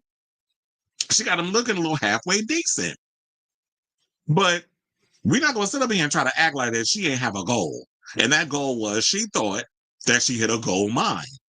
Come to find out, in the words of Carly Red, it was all a lie. This man was out here committing white-collar crimes. He even snuck back in the country after he was deported the first time. I think this is in like the late 80s, early 90s.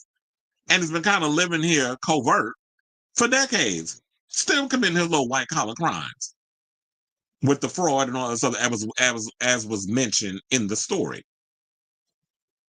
So now all of a sudden, because all this stuff started coming out, now their relationship is heading down a dark road and she got to clear her conscience and not get caught up in the stuff. So that's why she filed for divorce. Porsha, we see through the BS. We see through what you're doing. I mean, I like Porsha, but girl, let's not sit up here and try to act like we can't see through the mess in the stunts and shows. So he also added, he said, I think I was targeted. I was targeted from day one for financial reasons. When I filed for divorce with my previous ex-wife, Fallon Guobadia Williams, who was on the Real Housewives of Atlanta for like 5 seconds, was in my DM praying for me. I think I was in a vulnerable position at that time and I entertained it. So it just kind of snowballed from there. Getting engaged in 30 days, who does that? I was out of my goddamn mind to have done that. Of course, I'm paying dearly for it. And so, of course, it was like it was all a plan, and you fell for it. So we gonna call Porsha out. We gonna call you out too. You and saying that you was in your most vulnerable of times because you and Fallon was going through it. Porsha saw a moment. She saw an in. She slithered herself in that in via the DM, and because she showed you some fake concern or whatever, you fell for it. So less than a week after going from a U.S. Immigration and Customs Enforcement, that would be ICE, detention facility, where Simon spent a nightmare 4 months to his homeland, the judge overseeing his divorce from Williams finalized the dissolution of their marriage. Williams emerged victorious as the judge ruled in favor of upholding the terms of the former couple's prenuptial agreement. Simon, but they're saying according to them, Porsha receives $40,000 a month in alimony for the length of the marriage, which was 14 months. Simon tells us of the $560,000 total. So that's almost like a little over $500,000, which don't seem like it's going to be a lot. But sis, you better try to save up that money. You better match that with your Real Housewives of Atlanta coin and make something of it. They said she also gets to stay in the marital house in Atlanta, all expenses paid, including the mortgage for up to 36 months. And if she chooses to own the home, she would have to refinance the property in her name and give me 50% equity in the home. So she could basically stay in the house for 3 years. And then after that, she's got to decide whether or not she wants to keep the place, and she would have to refinance it. And he would have to give 50% equity, which means he would have to give everything to her. She would and she would have to pay that half, and then she'd have to take over that house. I don't think she's going to be able to afford something like that. So I do think that she's just going to sit up in there and luxuriate in that house for 3 years. And when that time is up, sis, don't end up like Kim Zolciak, where y'all going to have to get put out by the marshals. Make sure that when you do, you get yourself a cute little house. You don't need to live beyond your means. That's the problem with a lot of you housewives girls. Y'all want to go out here and try to live like y'all Princess Di, or like that castle Cardi B was showing that Stefan Diggs pretty much rented out for her when it was overseas. I don't know if it was Italy or Paris, or whatever the case was. But yeah, Cardi spent, a little time. Stefan Diggs rented out a castle and had Cardi up in there. And Offset was upset when he saw that. So do the 3 years up in the house, let Housewives of Atlanta do their thing. That's Lord willing if the show comes back. Because this season been so damn dry that I don't know how long that they're going to keep Housewives of Atlanta going with this cast. So if you can, just stick with the 3 years up in there. And then when it comes down to the wire, a couple of months before that lease is about to be up, and that free ride is almost up, is what I should say. Then you go and you start to look for a new house. Maybe that could be a storyline, but that's not really a storyline. That'd be like something that lasts like a 10-minute episode, a 10-minute scene in an episode. So then they said, as his reaction to the ruling, Simon, who has been married 3 times, damn, you've been married 3 times before. Maybe you need to stop getting married. Says with 1,000% certainty that the decision is going to be appealed. He elaborates. He says, it's basically what I've held from day one about this case when I realized that I was targeted. I've had prenups in previous relationships, and I've honored those prenups without reservation. This time around, I've chosen a challenge in court to all the way to the Supreme Court if I have to. Now, though the execs did not have children together, 2 of Simon's sons and William's only daughter lived with them for part of the time. Williams told people the divorce was particularly difficult for Pilar PJ Jenna, 16, she's 6. But Simon downplays their rapport when the topic comes up during the interview with Page 6. He said, I don't have a relationship with her daughter. Simon asserts, explaining that he chooses to not get close to his romantic partner's kids because there's a tendency for them to use their children to get back at him to try to come back into his life, and Porsha is no exception. Simon confirms Williams sent him a text a few months into the divorce to say that PJ missed him. He also confirms he did not respond. There was a concerned effort at some point that she realized she had made a mistake and wanted to reconcile. At that point, I was done. Now, during the divorce proceedings, Williams revealed she had paid child support for Simon. She paid child support for Simon while he was in ICE custody and unable to access his funds. But you paid child support for Simon, meaning what? With his kids that was living up in the house? Like, how old are they? That's what I would want to know. Now, scoffing at the gesture, Simon tells us he wishes his son's mother would not have accepted the money. Williams sent her two $2,500 payments in 1 month, and that was it. That didn't even necessarily cover anything, he says, adding, in my opinion, it was not done in good faith. It was done to give a narrative in court or to the public that I paid some of his child support. In response to all of Simon's claims, a source tells Page Six, Porsha has moved on and wished Simon the best. So, yeah, I would not put nothing past her doing these little shenanigans, stunt shows, or whatever you want to call it.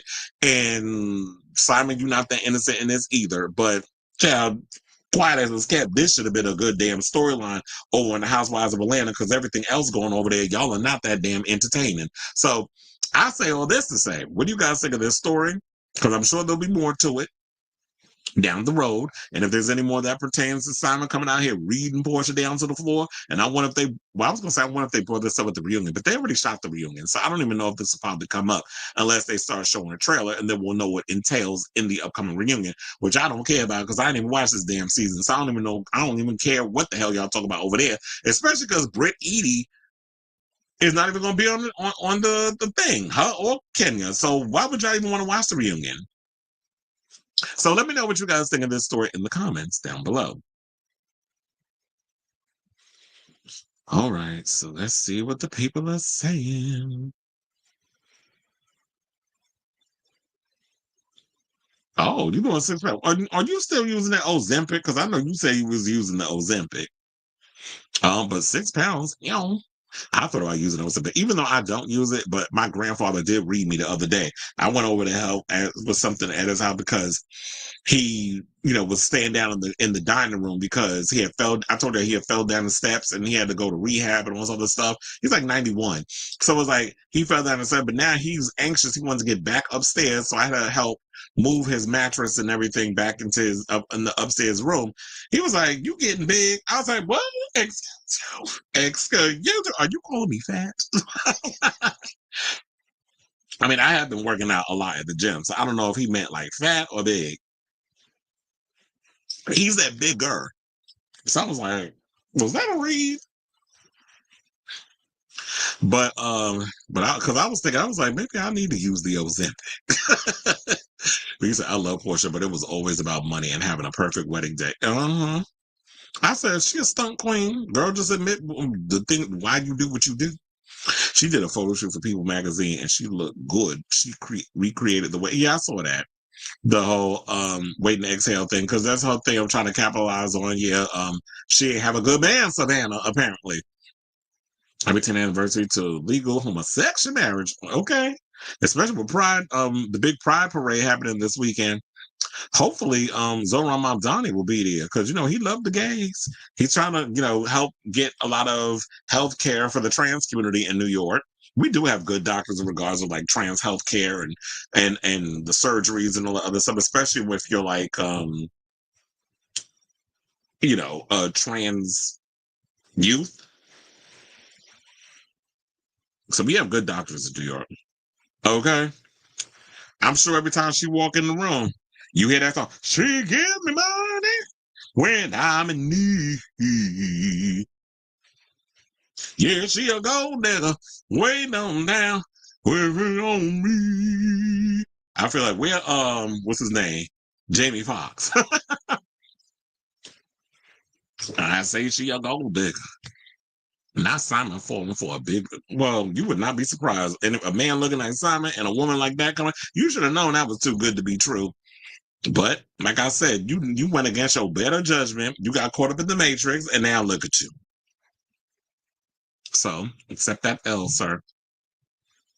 You eat only very small, but you be craving thirsty. It's a liquid diet, flush you out. Well, I do drink a lot of water, so I mean, you said some good news for Zara Larson. Her new song "Midnight Sun" is getting traction, and clips of the music video going around. I do like that song. I watched it the other day. Not Popeye arms. I hope this could be the start of her long overdue moment in the yeah, because I like Zara Larson. Y'all know I'll be talking about her a lot on this show, and I like a lot of her songs. She writes really good pop songs, and she's Swedish, so you know the Swedish girls, they stay giving us good bops.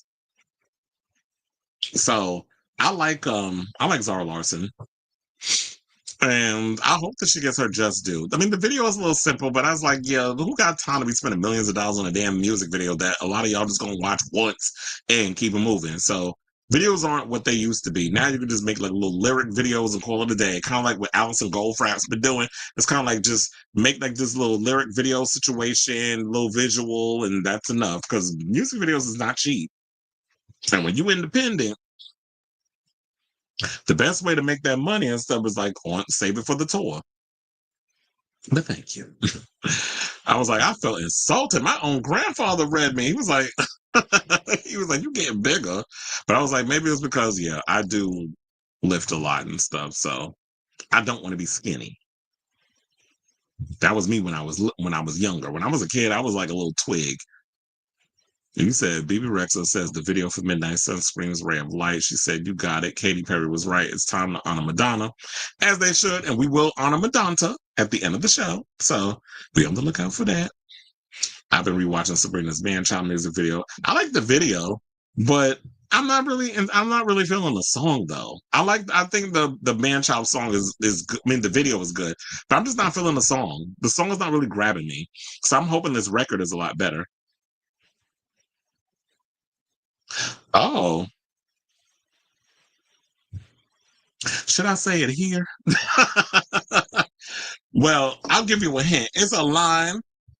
I'm gonna be funny. I'm gonna be funny though. But I'm gonna message you. It's a line that Nene famously said to Kim when she called her a trash box.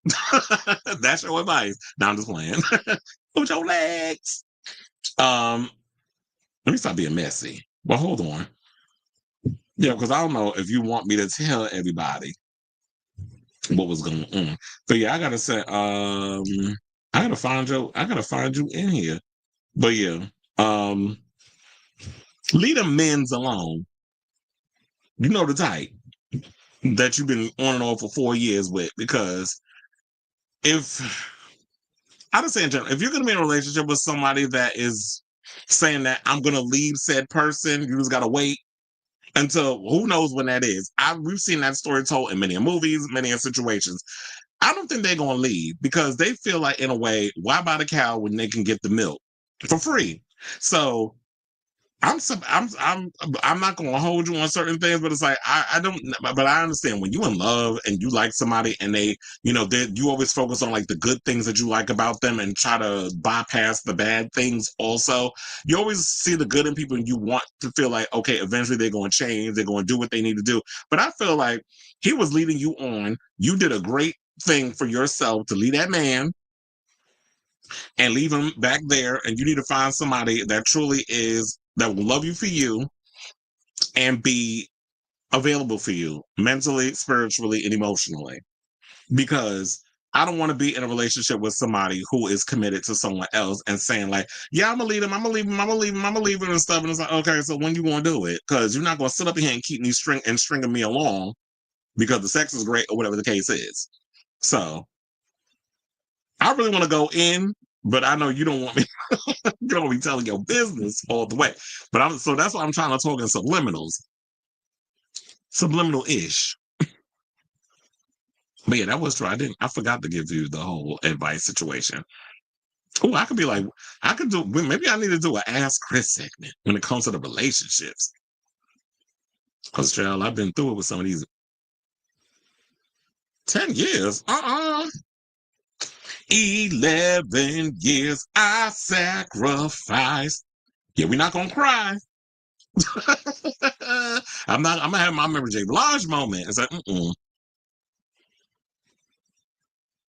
Now, speaking of people out here waiting and being messy and all this other stuff and being in relationships with men that don't want her ass, let's get into Amina Buddafly and this mess regarding her and Peter Gunz. So yesterday, this was a story we were going to do, but apparently my internet wanted to act a damn fool and I had to stop the show earlier. And I feel like I'm glad that Peter Gunz thing is at the end because I could just like act like it's not there. So I could really go in and let have with the things I want to say because I was so mad with the technical stuff that was happening that I didn't really feel like I went and gave fully what I wanted to say about the situation. So to catch y'all up to speed, for those who have been paying attention or really not been paying attention to the whole thing, Amina Butterfly went viral on social media. As you remember, she was a part of a group called Black Butterfly, who was also on Love and Hip Hop and was in a relationship with Peter Gunz. She was the other woman while he was with a girl named Tara, and they both these girls that he had was having his kids. And it was a whole hot ass mess. Now, this was something that I think happened 10 years ago. And so they recently got in the news again because she went on social media to announce that I had moved to Germany because I'm homeless. So I guess she wanted to be with her family. She took the kids that she has with Peter Gunz, with her to Germany so that way she can get her life together. So everybody was going in and letting have on Peter Gunz because of the situation that went down. And he was like, well, wait a minute, why y'all coming at me? First of all, I've been doing what I need to do for her. Like, I've been giving her money. I've been doing all the things I need to do. But now, and he even said that at one point, he even offered her to stay at one of his apartments in, I can't remember which state it is, but I'm going to play the clip in a second. And she declined. And I'm like, well, wait a minute. If your baby daddy doesn't want you out here suffering and you want to go live somewhere that's rent free while you figure out what you got to do financially and you say no because you want to go back to Germany, which he don't want her to do that anyway because you already know the kind of administration we're in. Whereas you're not even American. What if you're not allowed to come back into the country? So does this mean I got to get my passport and the only way I'm gonna see my kids is via FaceTime, or I got to go to Germany to go see them? So I do have the video because he went and spoke to oh my God, what's his name? Godfrey. So yeah, he was doing a live and said that he sent her thousands of dollars and he basically feels betrayed by Amina getting herself on the line and spreading false narratives, which I also got the clip of her after all of that came out. She decided to backpedal and clarify on what she initially said. So we're going to play with Peter Gunz had to say, and then we'll come back and talk. Please hold. Trump may not let you back in this. Amina, you know, and you and I know why. So now I will have to fly in to LAX in the event that they don't let you in to get my kids, because I'm not gonna, I wouldn't want that to happen. Right. So Amina says to me, Peter, if they don't let me back in, it's just meant for me to stay in Germany. I literally had to sign for my kids to go. I wasn't comfortable with it, but never lie or cap. You never lie. You never lie. I love my kids, bro. My kids could never be home. Real. I have an apartment in Dallas. I said, Amina, just go stay in Dallas. Live there. What am I gonna do in Dallas? Live rent free? I send Amina thousands every month. Yeah. Whatever she asks, she will get on here and tell you. It's just that she wasn't able to hold her side of it. I had no idea that she was gonna leave the world thinking that she was homeless. I bought a round trip ticket. They come back on the 23rd of August, and it's just like I feel so up. I feel a little betrayed, and Trump may not let you back in this.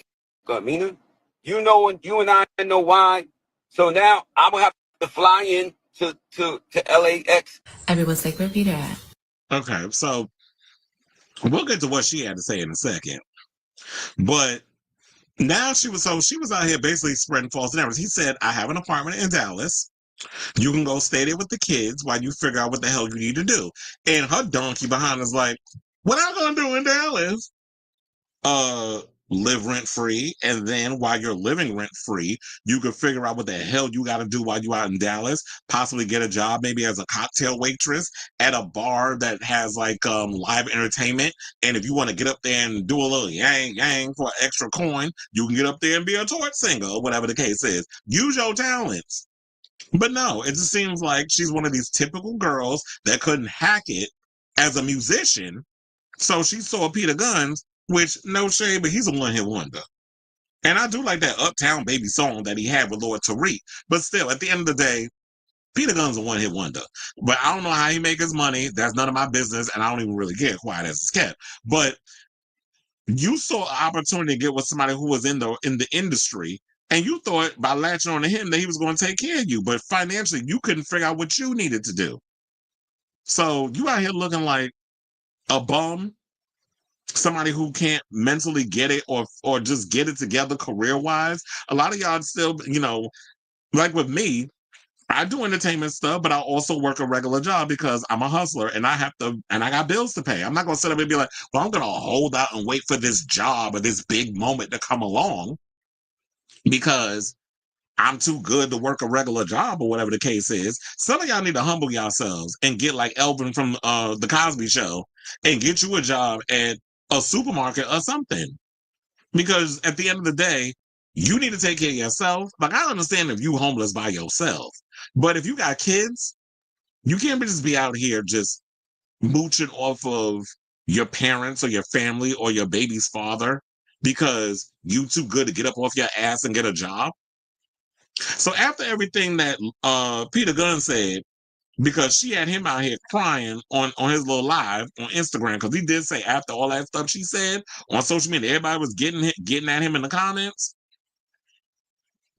He said, I'm gonna go live and tell y'all my side of the story, which I'm glad he did because he was like, I don't like putting my personal business out in the street. I thought we did that when we did Love and Hip Hop, and then when we all left, we were supposed to be working on stuff behind the scenes. But now you want to be out here telling all our business. Now I got to sit out here and windmill and defend myself and my reputation because you out here got people thinking that I'm just like, oh, I'm a bum and I'm a loser and I don't give a damn about you, my kids. So I'm gonna just have you out here living on Skid Row. I know I'm being dramatic by saying that because the worst thing you could do is live on Skid Row. I used to live in LA. I've had to go through Skid Row to get to one of the jobs that I had in downtown LA. Child, that was like being in a horror movie when I had to go through that damn town. It was like literally something out of Mad Max Fury Road going down to Skid Row.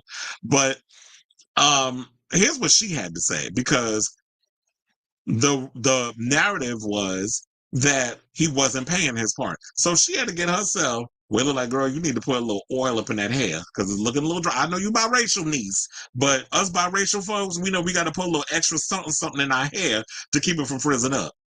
So let's get it. Let's get some some of them good hair products up in there. I don't know if you want to get you some of that Beyonce hair product, but let's hear what she had to say. Please hold. So, yes, we all know he hasn't always been the best. But I have to point out that he's been there for us. He's been holding us down in the past, I want to say almost 2 years, year and a half, is when I started struggling crazy, not able to cover my overhead, my bills, my rent. And he stepped up. And I'm very thankful for him for holding us down. I would have been in this situation a year ago had it not been for him being there. Everything in my life is great. I take care of myself. I'm mentally and physically in the best shape I've ever been. I just don't got no money. And it's only money. I always say to myself, it could be worse. It could be so much worse. It's only money. And no, he did not make me post this. I haven't even spoken to him. Everyone's like, where Peter at? Day one, waking up in Germany after. Okay, so that's when she announced that, the day one when she was in Germany and then she was letting everybody know she was homeless. But then, see, I was with you till you had to say at the end, oh, no, he didn't make me get up on the live and basically say I was homeless. Because, as soon as he was done with that video with Godfrey, he got up on the phone like, bitch, you better clarify all this other mess because you got me out here looking crazy and you got people jumping up in the comments with their assumptions. So what you're not going to do is have me out here looking like Boo Boo the Fool. So clean it up, niece. And it's no shame, but I actually believe Peter Gunz. The thing is, I don't like when people be out here being messy and trying to get sympathy and empathy. And you know what made me think that she was full of it? When I read that thing yesterday about how she went and was like, oh, when there was another separate video where she was talking about hypothetical, just ask the question and don't just be like a yes or no, whatever the case is. She was like, you was in love with two women and you had a relationship, you know, that whole storyline that she basically had over there on Love and Hip Hop and the way she answered that. And then when people was jumping in the comments and they was like, well, sis, you need to let it go. You need to stop trying to pine for some man or whatever that's, you need to stop pining for this dude or whatever the case is. She was like, oh, y'all take things a little too seriously. Like it was something that happened 10 years ago. I'm like, sis, you brought it up. So why you get mad at the people for having a conversation with you about something that you brought up yourself? So it just didn't make any damn sense to me. I was like, hold on, because it was like I was looking for I was looking for something. But anyway, so yeah, that's basically all I have on that so far. I'm hoping that this is something that we can finally nip in the bud because at this point, I'm just like, I'm over it. It's crazy. Take us out of the damn group chat with this whole situation. One person in the comments over on the Shade Room, because I was trying to see if I could look up the thing to read everybody's comments, but y'all be between the Shade Room and the Neighborhood Talk, y'all be posting too many goddamn videos and y'all stuff where I got to sit and scroll, and anybody got time for that. But one person said, if you can't survive off someone sending you thousands of dollars a month, then you're the problem. Because I don't understand, like, if Peter Gunz is sending you a whole lot of money, who knows how much in the thousands he's sending you? Maybe in the articles it did say, but I don't care enough to scroll up to see how much he was sending her. But if he's sending you money, if he's even voluntarily saying, oh, I got you, I'm sending you money, and not only that, I'm going to give you a place to stay with the kids in Dallas, you don't think I'm going to pack my ish up and get in my vehicle and take my kids to Texas? We heading to Texas. I sure am. Especially if somebody's going to take me and I got a way to, help myself out at the end of the day. Maybe she felt like, oh, I don't know nobody out here with it. Well, make friends. Sorry. We all have to, do what we got to do to survive. We all move to places we not familiar with and we start over and we rebuild. We fall down, but we get up. You know that song? So, Amina, I don't feel for you. Just get it together because you out here looking like you and embarrassing yourself and them damn kids. So I say all this to say, what do you guys think of this story in regards to the latest on Peter Gunz and Amina Buddafly, where he had to come break his silence after she had him out here looking crazy after her saying that she was homeless with the kids, and he wasn't, and made it insinuated, I should say, that he wasn't doing his part in regards of trying to take care of the children. So whatever your thoughts are, let me know in the comments down below.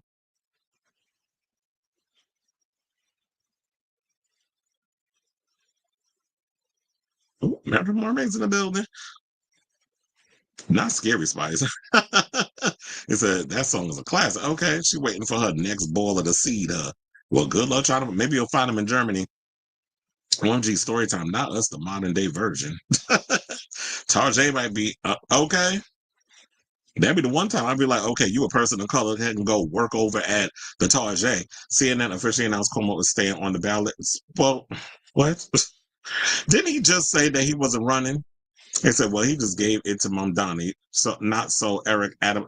And the funny thing was, yeah, that whole 4 more years crap with him, I'm like, okay, these are these old lockstep HBCU Negroes that's going to sit up there and vote for Cuomo. I mean, for Cuomo and for Eric Adams. Y'all want the status quo Negroes are going to sit up in here and vote for them. We don't care about y'all. I've always felt Al Sharpton's a double damn agent. I don't trust that man as far as I can throw his old bony ass. And on top of that,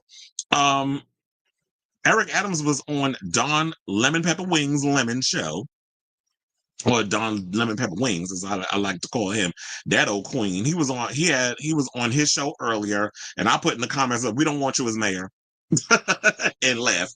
That's what I just wrote in the comments because it was like the little live chat or whatever. And then I was like, I'm not watching this ish because I'm like, yeah, of course you would have him on there. Now it'll be interesting to see if Don Lemon would actually have Zoran on his show and understand and see where he's at politically. These centrist Democrats, y'all are dangerous. Y'all need to go. Y'all are spooked and nervous. Hence why. Oh, and then he also, Eric Adams said he wouldn't mind an endorsement from Trump.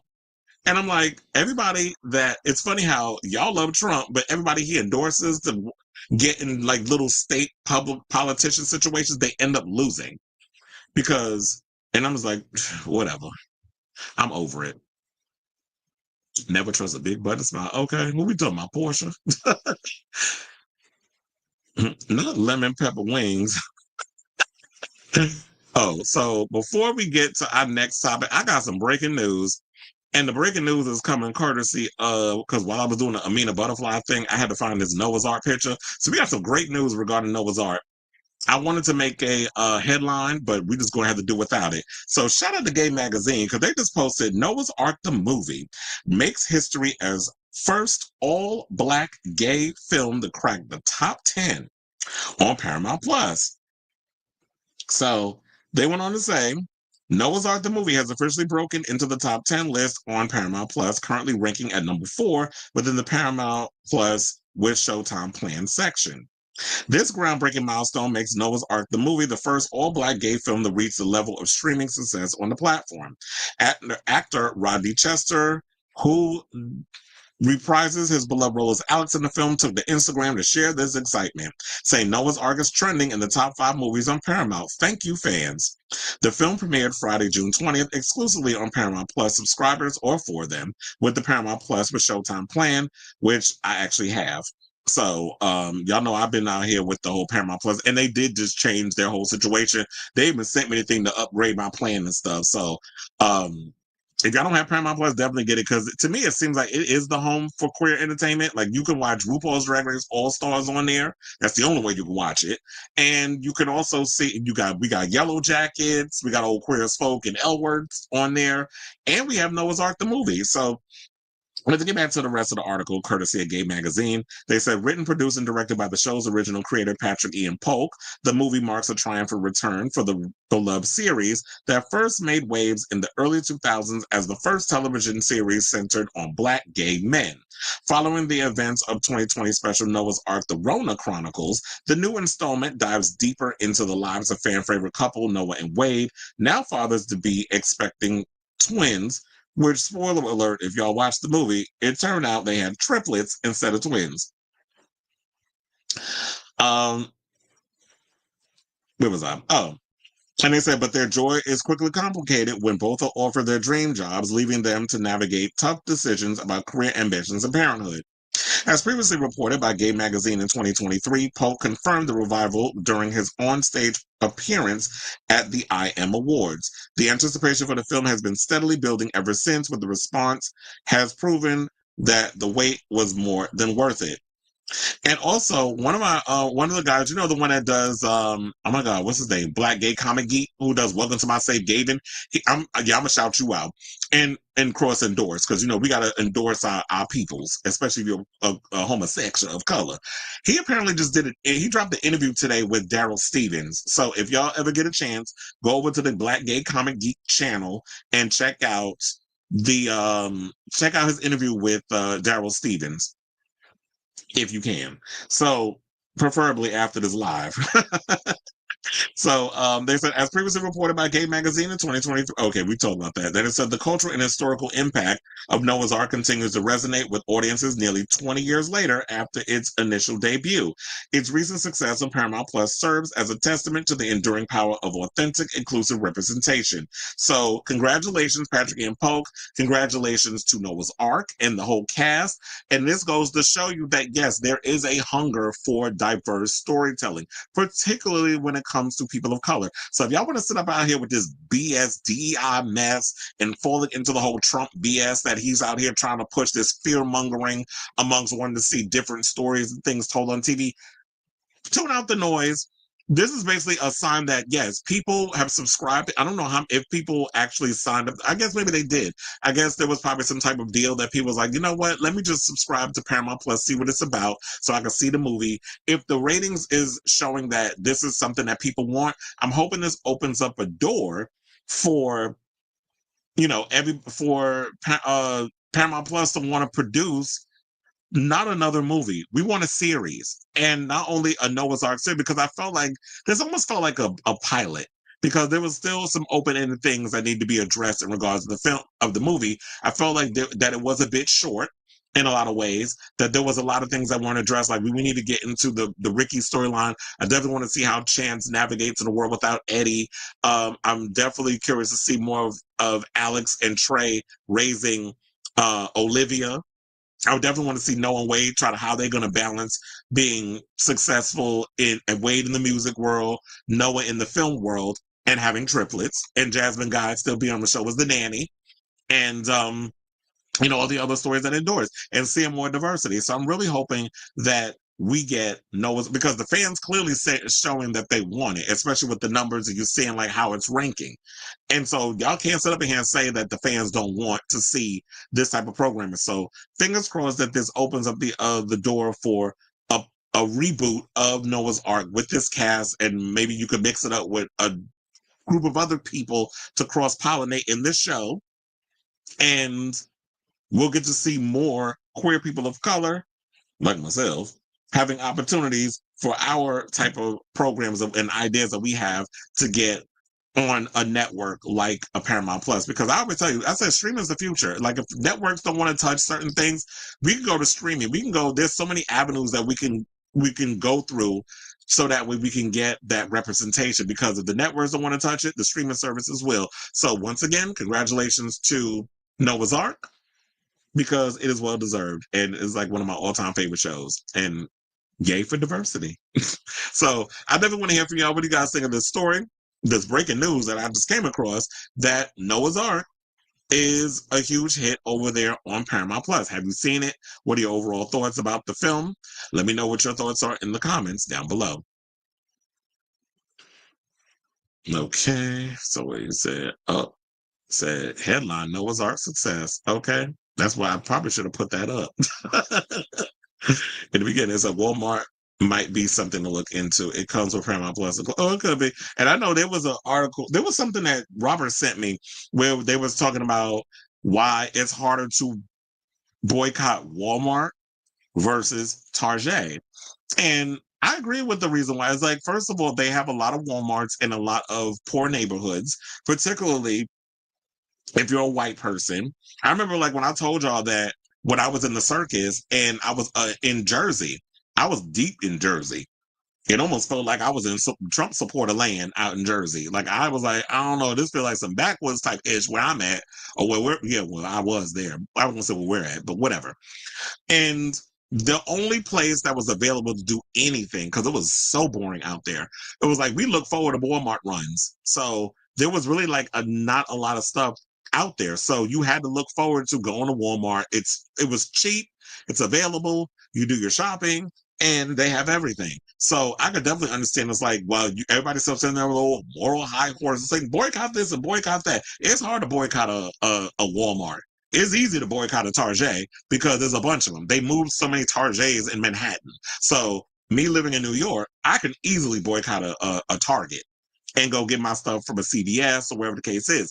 The only problem is a lot of these pharmacies that I be going to, they lock every damn thing up. So I usually have to resort to ordering a lot of my things off Amazon, which we already know is a little bit problematic also. But what else is there? I could go to usually I would go to the mom and pop shops to shop for certain things too. I watched Call Me By Your Name today using because I don't have Paramount Plus. That's how I watch All Stars. So, well, yeah, a lot of people use like, other ways of getting around things because you don't have the sites. I have a friend that illegally watches Drag Race and stuff too. One of my other friends, David, he always gets the episodes of Drag Race with the cursing and everything in it. I'm talking about the regular season. All Stars automatically got the cussing up in it. And I already know they dropped the 12-minute opening thing for All Stars that's supposed to air tomorrow. Which didn't they say they was going to be doing that at like they were going to release all the episodes at midnight? When did we go back to releasing it at 3 a.m? So y'all only did that for the first bracket because y'all wanted to get us to watch, and then y'all went right back to releasing it at 3 a.m. Homosexual movies. It said the 84% black neighborhood in New York City, Laurelton, and 76% Latino. Corona mostly voted for Cuomo. Of course they did. Both in Queens. This is why I love Park Slope, Hell's Kitchen, and Morningside Heights. Yeah, because a lot of people in Brooklyn voted for Zoran. A lot of the Jewish community voted for him too. And also, a lot of Asian people voted for him. So, black people, bless your hearts, because y'all were the same ones that were going to vote for Kamala Harris, who basically, quiet as it's kept, was about to be Biden 2.0. So I don't know why y'all thought that it was going to be anything. So that's why I hate when people jump on the line and be like, they use this narrative, and I've been seeing this a lot in the comments whenever Trump does something. Oh, if Kamala was in office, she wouldn't do this. I'm like, yes, the fuck she would. Trust and believe, especially when it comes to what's going on in Iran and anything that was going to continue to push the agenda of Palestinian genocide. Yes, she would have. She's married to a Jewish man, a Zionist. So y'all really think she wasn't going to do the dirt that they want her to do? She's a status quo centrist Democrat. She's not a progressive. She's not a democratic socialist, which Zoran falls more on the side of, or a Bernie Sanders. Or sometimes some people feel like she flip-flops in AOC. Or even a David Hogg, who they pushed out because they have a disdain for young people coming in trying to make a change. They rather cuck themselves to APAC and all these other corporations because they don't want to make the change. Why do you think, like, when the man, what was the guy, the one that with the cane that got kicked out of the Supreme Court, there was the courtroom, whatever, he tried to impose a situation for Trump to be impeached. There was like 100-something Democrats who signed the paper that don't want to get Trump impeached. So at the end of the day, they're bullshitting. This is all political theater. They like what Trump is doing because they make money from APAC. They're slaves to it, including like Hakeem Jeffries and Chuck, Hunchback Schumer. Yeah, Trump, I gave you a name to call Chuck Schumer now. You're welcome. He said 89% of the Fordham Heights neighborhood does not have a college degree. Well, yeah, they did say that a lot of the ones who did not graduate from college did vote for Cuomo. And I'm like, of course. Why would y'all be surprised? People like Cuomo and Trump, they love the poorly educated. I don't give a good goddamn if your feelings is hurt. You said MAGA Mart. MAGA Mart. Oh, MAGA Mart. Yeah. That's pretty much what it is. Are you sure you're not Jamaican? Because you had about 1,000,001 I could be. Yeah, I definitely have had a lot of jobs. Ariana Grande, Mariah Carey, and Barbara Streisand duet tonight, and from previews, both MC and AG vocals are subdued because Barbara can't do hot. I thought Barbara could do high notes. I think when Barbara sings, she always sounds very much like she's on Broadway. That's kind of like what her vocals give. I mean, Barbara could sing. Funny enough, I never really knew like she was an actress back in the day. I only knew her from music until I found out years later that she was an actress. He said it started releasing at 3 a.m. when Bracket 2 started. I was up waiting. I didn't watch the preview for tomorrow's up.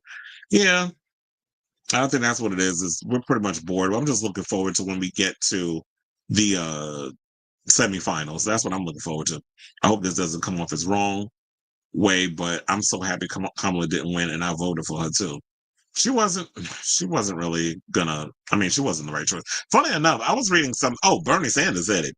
He was like, if Kamala would have actually, what did he say? Hold on, because I have it in my thing. Also, I had to delete my TikTok because it was eating up my freaking data. Wait, hold on. My friend is talking about Benson Boone. He said, I still think he's talented and am curious to hear what the future sounds like for him. But Benson Boone's new record is a no for me. Well, child, you're not the only one. Everybody's saying that album is dry as hell. He cute, but they said, what about it displeases you? And comparing to his previous, this is my friend was a DJ. First of all, we'll get back to the other thing in a minute, but I'm curious about this Benson Boone tea. So he said the songs are not as catchy and the music doesn't feel like a step forward artistically, actually more like a step backward. Mind you, as good as his debut was, it wasn't a masterpiece either. The one thing that keeps me is his voice. And yeah, that's what I was thinking. I was like, Benson is cute. Benson got a great body. The backflips is getting redundant, but and he can sing, But the songs is not giving what needs to be given. I don't know. Maybe he needs to start working with producers he needs to work with. He needs to find some good songwriters. Maybe he needs to work with Leland or Justin Tranter or somebody like that. Or maybe actually buy a song from Taylor Swift. I don't know. Okay, so what did hold on, because I was like, let me get to what did he say? Oh, where is the Bernie Sanders thing that I posted? Oh yeah, because I see a stupid Eric Adams thing. I don't know, did I post it? Oh yeah, I found her. So Bernie Sanders said in a recent interview with Politico that if Kamala Harris had followed Zohran Mamdani's playbook, she would have been president today. Saying, look, he ran a brilliant campaign, and it wasn't just him. What he understood and understands, campaign's not over, is that you run a brilliant campaign, you have to run a grassroots campaign. So instead of taking money from billionaires and putting stupid ads on television, which the people increasingly do not pay attention to, you mobilize that. Yeah, that's true. Because every time they will put on any kind of ad or whatever, I kid you not, I would mute my TV because I'm like, I don't care. I don't want to hear it because it's basically just smear campaigns. And a lot of it is just y'all editing stuff. But anyway, so they said, and it wasn't just him. So instead of taking money from billionaires and putting stupid ads on television, which the people increasingly do not pay attention to, you mobilize thousands and thousands of people around the progressive agenda that speaks to the needs of working class people, and you go out and you knock on doors. And if somebody like a Kamala Harris had not listened to her consultants and done that, she would be president of the United States today. Kamala Harris ran a very traditional campaign in untraditional times. The bloodline of any campaign are the volunteers, and relying on outdated media is not going to cut it anymore. Maybe they'll learn in the next 3 elections. No, they won't, because you got the same status quo Democrats who are coming out trying to do whatever they can, and the maggots that are pissed off are trying to do whatever they can to sabotage moron Zoran. I combined the name Zoran's campaign. They don't want him to be president. They mayor. They are. I tell you, they are spooked and nervous. If you watch what's happening now with a lot of these politicians, they are spooked and nervous. Eric Adams, now all of a sudden he doing, like I told you, he out here doing interviews with Lemon Pepper Wings because he know the type of audience Lemon Pepper Wings is a part of. He may be independent because his ass got fired at CNN, but trust and believe, he still bleeds legacy media, and he brings a lot of that legacy media indoctrination over to YouTube. So if you're thinking that he's a democratic progressive socialist like a Kyle Kalinske or a Crystal Ball or even an independent like Sabby Sabs, that is not Miss Dawn Lemon Pepper Wings. I don't even watch him. And you know what really turned me off from him and almost made me come close to unsubscribing from him? When he had that old ugly ass, tired ass Ozempic queen, Lipo Lee, over there on his show, where they was up in there trying to make it seem like, oh, Tyler Perry's a victim. Oh, Tyler Perry couldn't be capable of doing the things he did. Because, Lipo Lee can take 5 seconds away from letting y'all know he got some celebrity name in his fucking phone.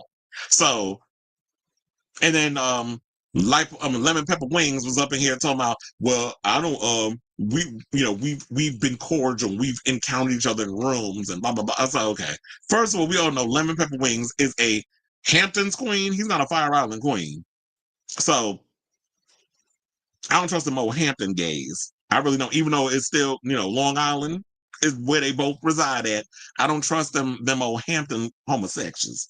So I do agree, and to a point that if we need more Democrats that will push and take a page out of Zoran's handbook, it's like, yeah, you got to go to the places that if you can't take Black people's votes for granted. Was that ish that Obama said, and then Biden, oh, you ain't Black or whatever if you don't vote Democrat or whatever. No, you're not going to take our votes for granted. You don't just automatically get my vote because you do the bare minimum. You do a little stuff, throw a little crumbs out of here and there just to satisfy, these regular Blacks who don't like to ask no damn questions. And then still, we don't have raised minimum wage, which you ran on. You don't have You don't, we don't have universal health care, which you ran on, didn't give it. People still waiting on it.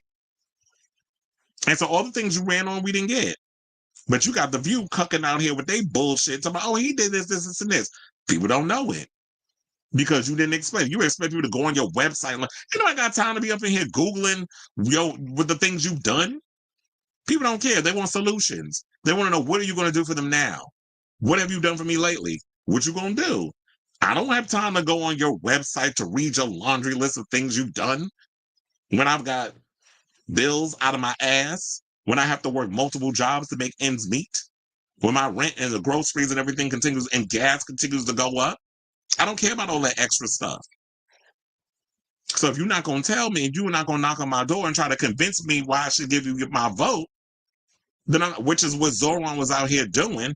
And and a good friend of mine, Nick, has been working for years because he's also been jumping in political situations. He lives out in Astoria, so he's been in the political game as well. And when he started telling me things about like who Zoran was and what he was about and stuff. That's what got me into watching, getting to know him and understanding who this guy is, and which really got me going hard. I even convinced my mother to vote for Zoran. My sister was over here trying to say, "Oh, well, he in trouble." So I said, "What he do?" With evidence. She ain't had nothing to say, but for the most part, I was like, I've been able to convince people to vote with Zoran. So I've got the power of persuasion. I was like, don't go for Cuomo. So when he let them old ass people die up in the nursing home, back during the COVID-19. So I went up saying this so we can get on with the rest of the show, because I always tell you, I always get caught up in the political stuff. It always happens. So I was like, if she had something to stand for outside of being Biden 2.0, it's possible she will be president. Also, they should have run a Democratic primary, because we all know Biden would not have lasted 2 terms. And they knew that because his brain was on a decline. And you know what? Trump's brain, quiet as it's kept, is on a decline already. We see him having his old crash outs in real time. But Biden was no different. Both their brains is mashed potatoes at this point. So I do agree that maybe if she would have ran that campaign, and who knows, hopefully there'll be somebody who watched what Zoran did and because you had an old dumb bitch over there at The View, Alyssa Farrah Griffin, talking about, well, we don't, we need to focus on things that's outside of the whole New York thing, because a lot of people don't. I said, well, y'all watching The View, which takes place in New York. This is a New York primary, and a lot of people who aren't even from New York have been commenting on social media saying how they're inspired. And they were like, oh, if I lived in New York, I would definitely vote for Zoran. So this moron over here saying this, and it's like, I'm hoping that people are watching what Zoran did and take inspiration from that and feel like, well, if it's possible in New York, now it could be possible somewhere else. Be it if you live in Washington, if you live in Florida, if you live in Texas, even if you live in a damn red state, because Lord knows, what is it, Arkansas? Kentucky could definitely use a revolution over there, because y'all keep voting against your own damn self-interest, which is why y'all like the poorest damn state. Quiet as that's kept. All right, so let's move on with the rest of these comments. You said Richie, well, bye. I was about to say the F word. Bye, Queen. We don't want your ugly femme queen ass here any damn way. I can't stand that old Zionist. See you next Tuesday. He said our country didn't vote for Trump. Trust, no way he won. Of course he didn't. He needed to thank Elon for a lot of the highway thievery that went on with that. Send pictures of Banger Boys. Well, I should say this. I'm pissed because I did not get scheduled for the Kesha concert. However, my job did send me an email where there's a thing with employees. I got to look it up, where there was like a couple of concerts that I actually could win tickets for.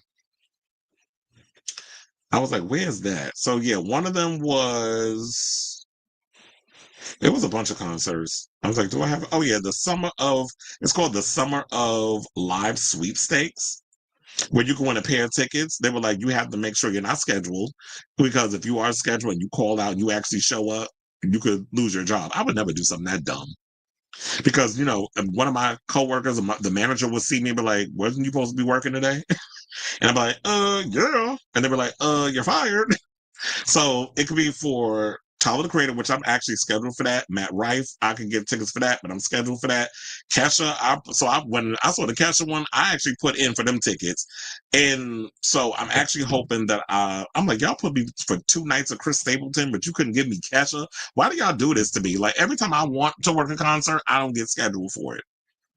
I mean, I already know I'm getting Gaga because she's doing multiple nights, but so that's an automatic. But I wanted the Kesha ticket. I mean, the Kesha show. So if I don't win those tickets, I'm gonna see if I could do like a swap or something. Like if somebody don't want to work that show, I'll be like, okay, I'll do it. He is empty, and as soon as he finds himself, he'll be unstoppable. And I feel like this was a put on. She's only doing one night.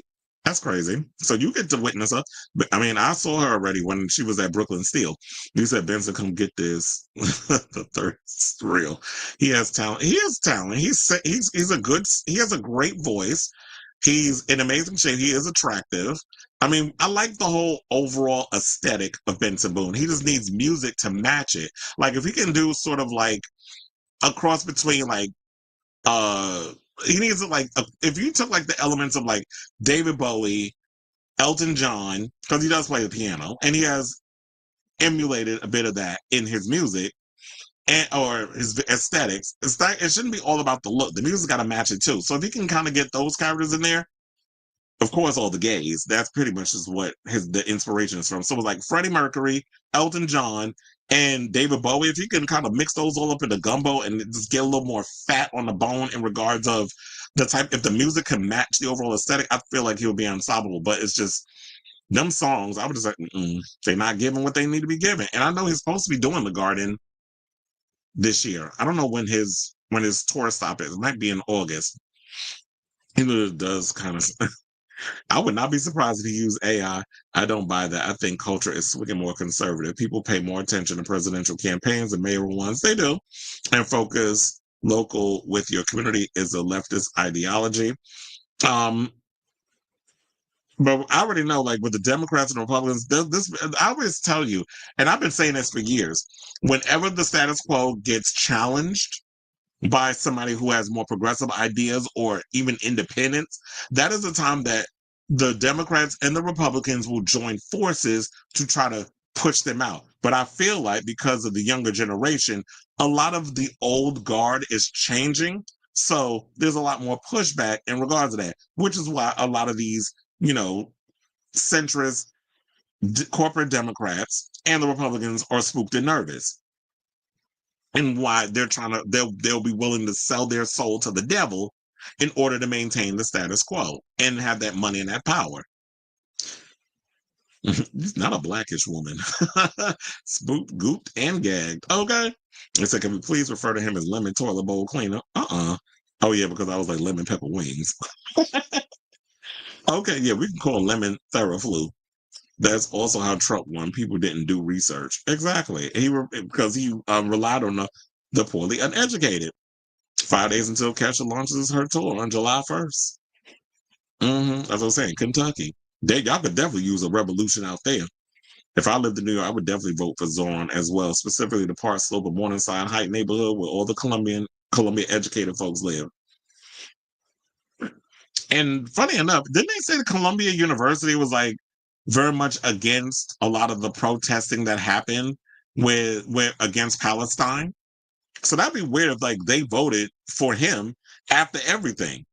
So maybe it's because of, Trump with the whole not liking people with different opinions or the whole voting that, so maybe that could be it. Maybe you can request to work it free pre-show and stay for free. Or that we have something called shaping, which means it's like I can go in and if somebody calls out or whatever the case is, I can see if I get put on. So I could also do that too. And you said Kesha is also $30 right now, just in case. Well, I mean, yeah, I probably could look and see how much the tickets are and just be like, screw it. I'll just go and spend the money. The culture is definitely swinging more conservative, hence why Benson Boone has to hold up an American flag on his album cover. I don't want him to become a glam rock artist if he can't denounce Trump. Exactly, because glam rock was all about freedom of expression, freedom of like sexually expressing yourself, especially when you looked at the days of a lot of those rock artists. So if you can't sit up in there and be a rebel Because rock wasn't all about a look. It wasn't about just trying to pose and look cute in a costume on stage and wear a cape and do gymnastics. It was always, it's about being punk and it's about having that, full of attitude and going against the establishment. And I just don't think that Benson Boone is the type to go against it. He is the establishment, pretending not to be the establishment. If COVID didn't happen, we wouldn't be in a conservative era, I think is what you mean. Yes, the students at graduation booed their university president. Oh, okay. So, because I always say it's probably the people at the top that push for that. But for the most part, I'm sure like a lot of the people that go to the college is not here for the whole being against, the freedom of protesting, which is our First Amendment right. It's a First Amendment plus being an anti-Semite towards Jewish, also a First Amendment. Nice pool is also legal as well. So First Amendment 6, Ryan Reynolds. And you said, I think if COVID didn't happen, Trump would have won in 2020. Well, yeah, he definitely would have. He would have had his 2 terms. But do you think that at that time that the whole, I don't know if the Project 2025 thing would have happened 4 years ago. He probably is going to lose it because, the money, power, and influence that that boy has, Ryan Reynolds. All right, y'all, let's move on. Let's talk about Miss Lyrica, who is running around here saying that Beyonce done stole her song. Well, I'm being dramatic, but what she basically is saying is that, wait, hold on, because there was something in here that I was going to look, that I have found that I was like, oh, let me pull that video up, but I don't see where it went. Anyway, was it on the neighborhood? Oh no, that was a shade room. I think I found it. It's over here. But anyway, let's get into the story. So yeah, Lyrica Anderson, who is a singer-songwriter. I think her husband was a music producer, but she also was on Love and Hip Hop, and she basically did an interview recently, and she basically stated that she wrote "Drunk in Love." I'm sure she was one of the many people that wrote the song. The song, by the way, went 8 times platinum. And so she went and they said in a conversation with Shirley's Temple, the Love and Hip Hop Hollywood alum got real about her role in Beyonce's iconic track, Drunk in Love, and how she wasn't even credited for it. Now, during the interview, Anderson didn't shy away from claiming her work. She stated plainly to host Shirley Jew, I also did Drunk in Love. I didn't get credited for it. Those words landed hard, shining a spotlight on the less glamorous side of songwriting. Anderson went deeper into the disheartening details, saying, quote, songwriters get stingy. This is what she observed, revealing that others involved in the project pressured her to sacrifice her share of royalties. After Beyonce received her financial cut from the record, there supposedly wasn't much left to go around, and they targeted Anderson's percentage. Reflecting on her regrets, Anderson admitted how her own hesitation played into it. And my dumb ass said yes, but didn't want to. This is what she said with candid self-awareness. Now, she also worked on Beyonce's track Jealous. Though she acknowledged that Drunk in Love was the bigger record, Beyonce's team has not spoken out about the troubling revelation. And this is crazy. And this is something that happens very often. And I know a lot of people get mad when you want to go against and talk about Beyonce, but this is not the first time. And I don't care. Like, we all know Beyonce's talented. She is a legend. She is like one of the best live performers and singers that we have in our lifetime. She is very much one of the biggest entertainers we have. But we're not going to sit up here and try to act like she's not been accused of taking other people's music or changing someone's song, putting "and" in the up in the song and getting the writer's credit and taking, if you got 100%, she gonna take 90 and y'all gotta sit and divide all the other mess upon yourselves if there's like 50 damn songwriters that wrote the damn song or contributed to it in some sort of way. Now we see when you look at the writer credit, it's got like 80 damn names up in there. So she got to give everybody, including the man that vacuumed the carpet in the room she's laid down her vocals in, for a writer credit. And she also the one that said she wrote Irreplaceable, which Neil was like, I wrote that song. So if you're not a songwriter, if you're somebody that comes in and is like, yeah, you add a little something, maybe you changed up the bridge, or you came up with the melody or whatever the case is, yes, you do get a writer's credit. So if you do contribute things to the song, you should be able to get some. But I don't like this idea of you being the big artist and you getting a big piece of the pie, and then you leave people with scraps, and then you have people to come along and be like, oh, I'm just going to give you, I need you to forego your stuff. So you'll get a credit, but you're not going to get paid. And it's sort of like, we hear so many stories about a lot of the little people who depend on a lot of their talent, their songwriting skills, and all this other stuff to get money, and they get stifled by the industry. But there was this video I came across over on the neighborhood talk. Child, there's another essay story about Diddy. We're gonna have to get to that one in a second after I finish this one. But there was a video over on the neighborhood talk, which was regarding a big time music executive behind hits who with Beyonce, by the way, Rihanna and Lizzo, breaks down how the money splits in urban music as compared to pop. Because he went and said that he made more money working over there in pop music, particularly with Dr. Luke, than he would with a black producer. Because the black folks, unfortunately, will sit up out here, act like crabs in a barrel, will tell you to forego some of your stuff. But the white producer actually was the one that was like, nah, if there's a percentage that we're gonna do, we're gonna split it so everybody gets paid equally. So I do have that clip. Hold on a second as I pull that up.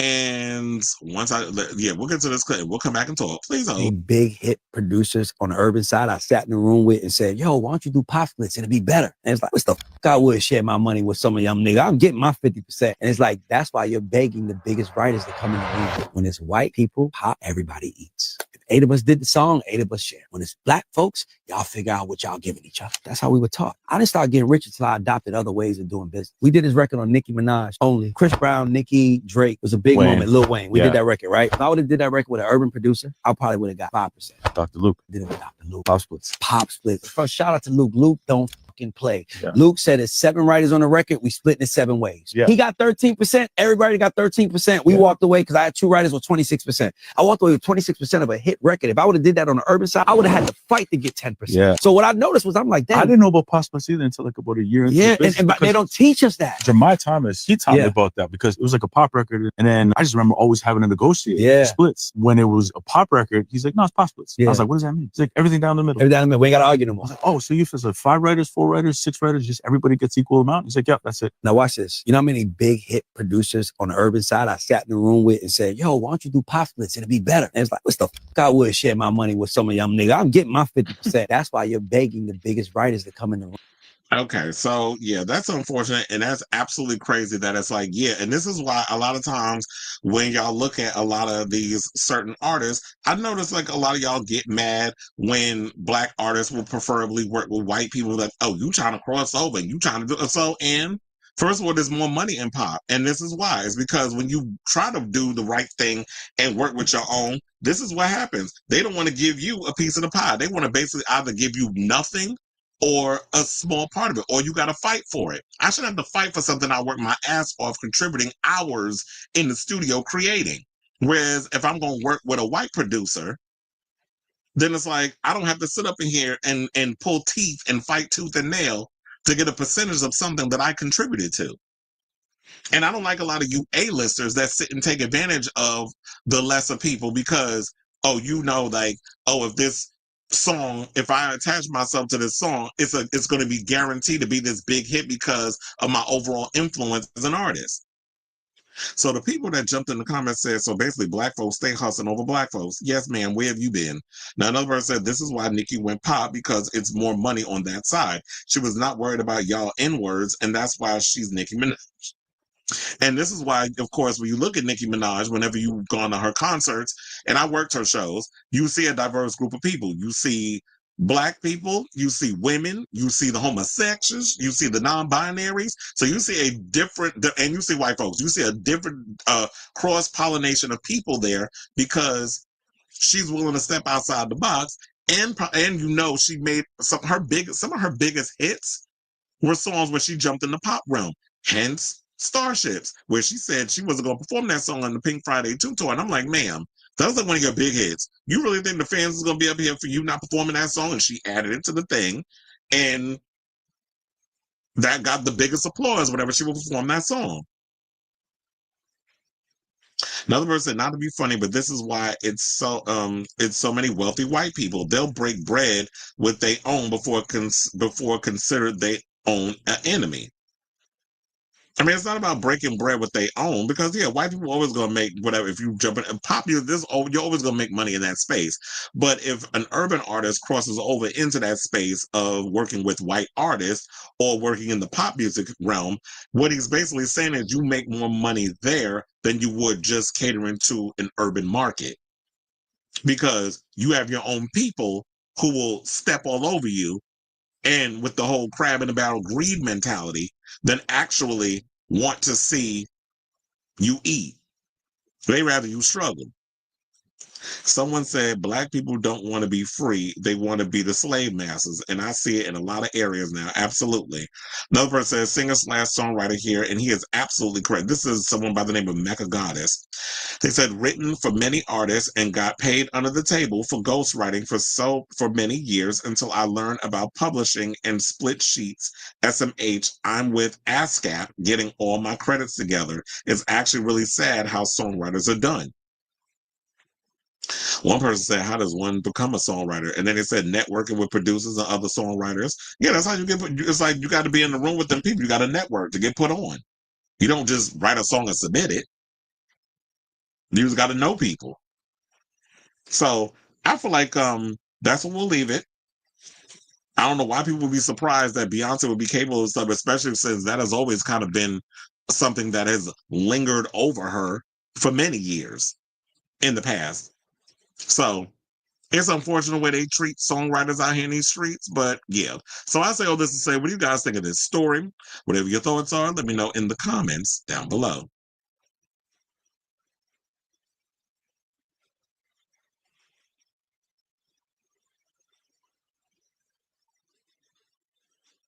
If that's the case, Beyonce ain't to blame. Drunken Love was a feature demo. Let me say, I only know of one person who worked with Beyonce that said they felt cheated. I'm forgetting his name, but he wrote on Bootylicious. Well, I don't think it was Neo. He said, however, I do believe Tiffany Red when she said there was an artist she knows that got cheated out of their public. Yeah, Tiffany Red ain't never spread no lie. That's why I like her.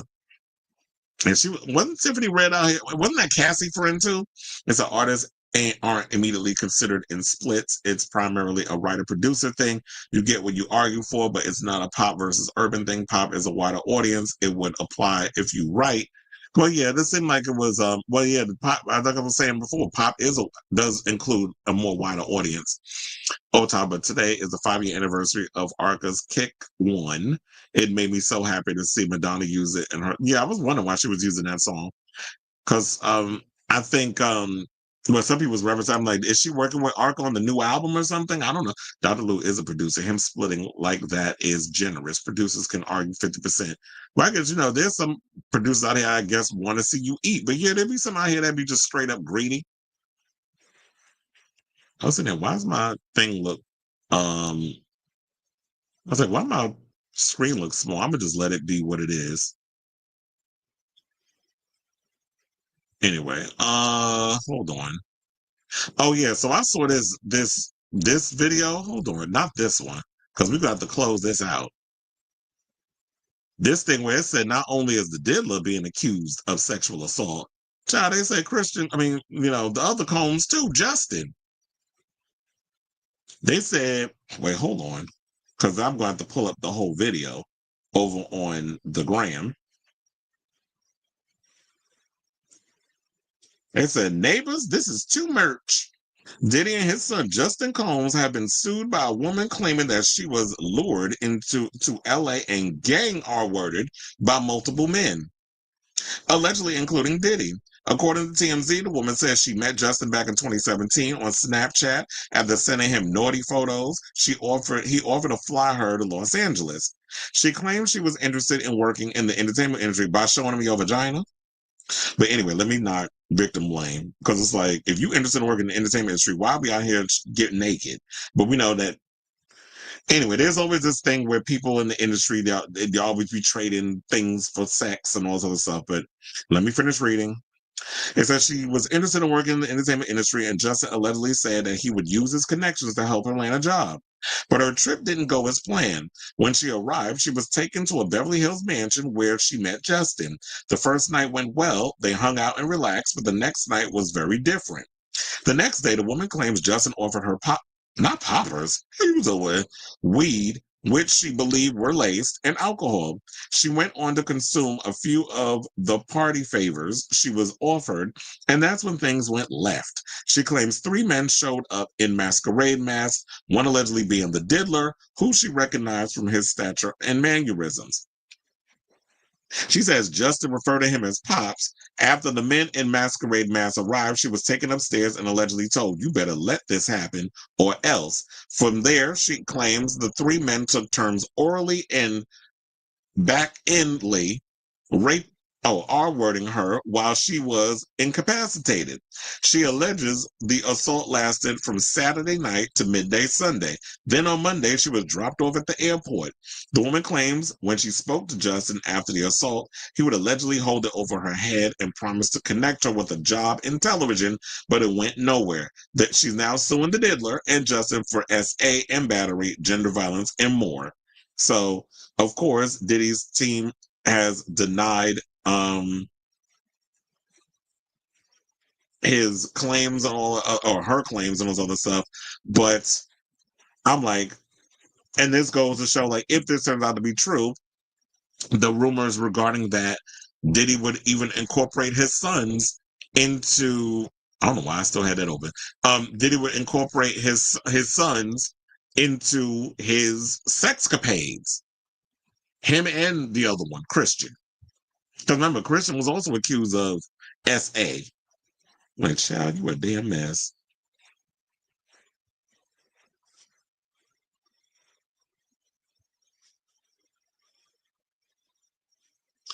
Child, hold on. Let me, because I went and sent a picture of, something about, I know y'all hate me calling them this, something about lemon pepper wings. And my friend said, I believe Don Lemon is jelly of Joy Reid for getting the Zoran interview. He couldn't stop talking about it yesterday. So now he stoops to a new low, thinking he doing his big one. He needs to read the room and stop thinking he's still on he in the CNN anchor newsroom. Exactly. Oh, yeah, because there's that. It was like, Joy Reid got an interview with Zoran Mamdani. I watched that interview. Torre, shout out to him. He was on there too. And Dawn Lemon, I tell you, I can't stand a bitchy queen. I can't stand cheap queens. I can't stand messy queens. Who I got there? Points for who I got there from. She was on Drag Race. And that's basically what Dawn Lemon Pepper Wings is. She messy. So the best you could do is get that old COON Eric Adams. Almost forgot that old Gilla Gorilla looking bastard name. I can't stand him. So you mad because, and I bet you that show ain't even going to get a lot of numbers. But I'm done with Dawn Lemon. I told you the first strike was him with that liposuction victim, Lipo Lee. And then the second time was by allowing Eric Adams on your thing. You need to read the room. We don't like Eric Adams from New York. We want him out. Hence why you see that Cuomo got his ass whooped in the primary. So we don't want him. We don't want Eric Adams. So all these old ass, stupid ass people that were 4 more years, y'all are basically, I'm tired of the MAGA lights, because that's basically what y'all, you centrist Democrats are, MAGA light. That is exactly what y'all are. I'm tired of you MAGA lights thinking that y'all the status quo and y'all gonna keep running the country. Y'all all got one foot in the damn grave anyway, so y'all not gonna be here forever. So we willing to be the crash test dummies? I was like, let me make sure I close all these windows and stuff. All right, so let's get into the rest of the show, y'all.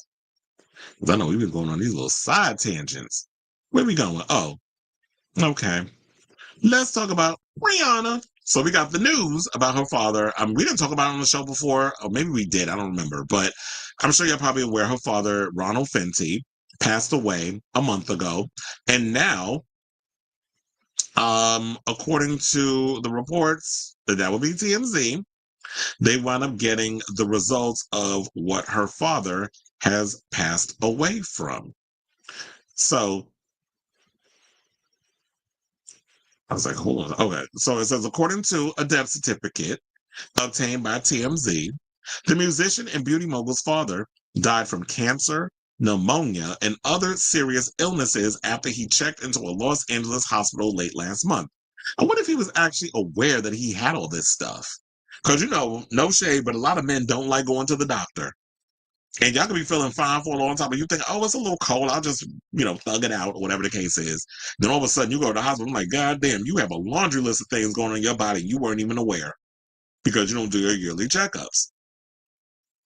They said the outlet reported that Fenty's death certificate listed acute respiratory failure, pancreatic cancer, and aspiration pneumonia, a bacterial lung infection. Other causes known in the document include acute renal failure and acute tubular necrosis. I wonder what all that is.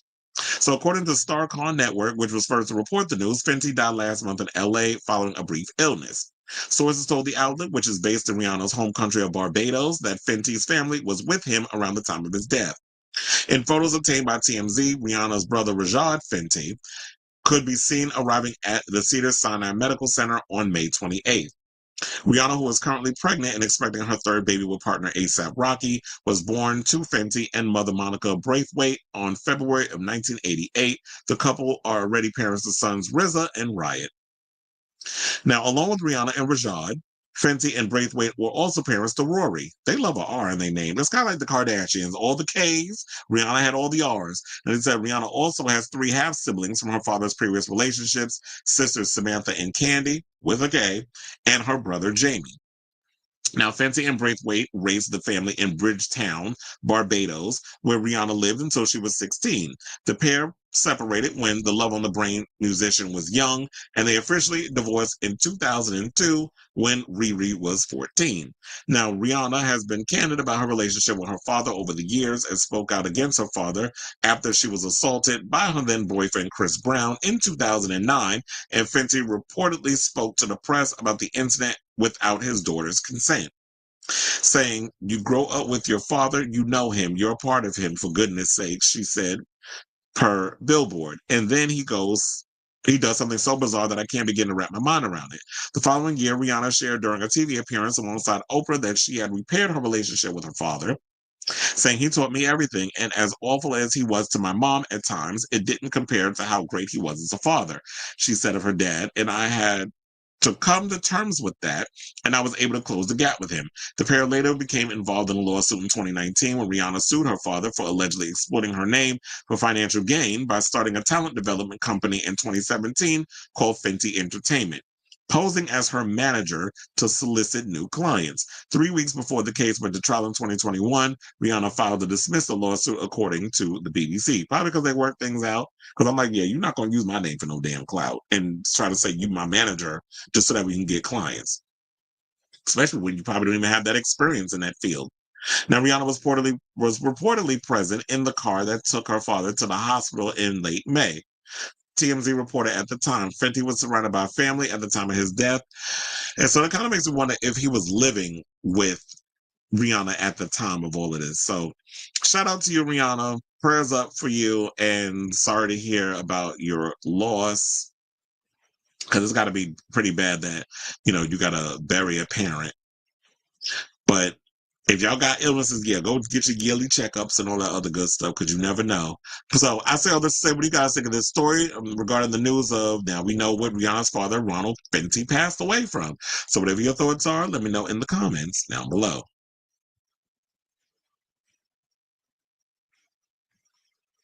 All right, so we got about 5 more topics left before we sashay away from this show. So before we get to them topics, if you could please do me a solid, if you haven't already, hit that like button. If you're new to the channel, hit that subscribe button, and also be sure to smash that notification bell so that way you know when we go live with a brand new episode of Chris Avalon Unfiltered.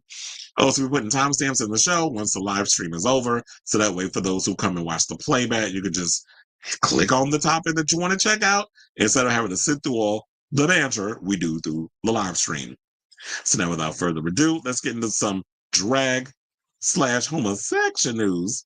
And let's talk about Bob the Drag Queen, who we mentioned the other day had Purse First Studios, which I was like, that came out before we even knew she was launching a production. I was like, oh, Bob got a production company, because we had talked about Peppermint has a documentary coming out that's being produced by Elliot Page.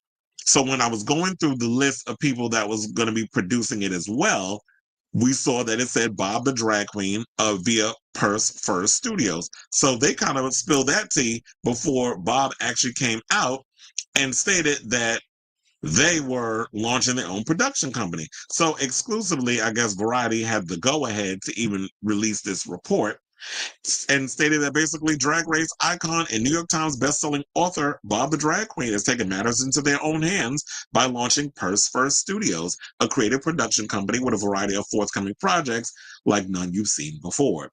The first project from the company is The Big Question, an interview show hosted by Bob featuring friends, colleagues, fellow comedians, and even strangers. The premiere episode tackled Why Do Black People Hate Musicals? Wait, Black people hate musicals? Or was it that they're so damn expensive? Black people feel like they can't afford to go to one. I mean, I like musicals. I like going to Broadway musicals. As far as like watching musicals in a movie musical, it takes a lot for me to watch that. It took a lot for me to sit down and watch Wicked Part 1. And I definitely want to see Kiss of the Spider Woman, because that looks really good. But for the most part, I'm not like into the cinematic musical stuff. I actually prefer to go to a Broadway musical because I have a good time when I go.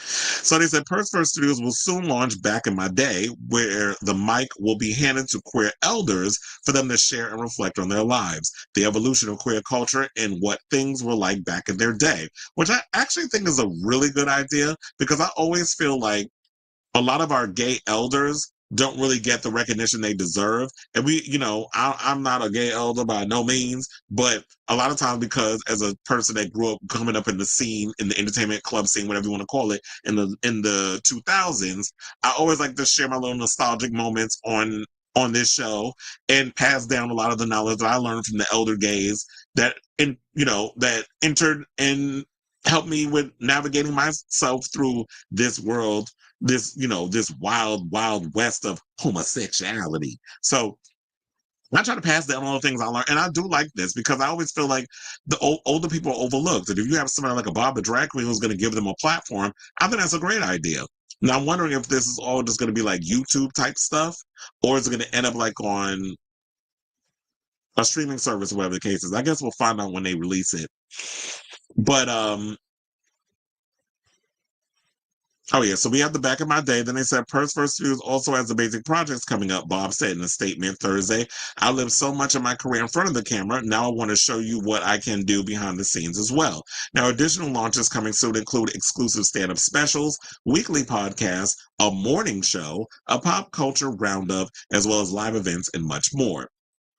Now, since winning RuPaul's Drag Race Season 8, Bob has starred in film and television projects, including We're Here on HBO, NBC's The Traitors, created award-winning podcast Sibling Rivalry with his drag sister Monet Exchange, who's currently filming The Traitors, and most recently released his New York Times bestselling debut novel, Harriet Tubman Live in Concert.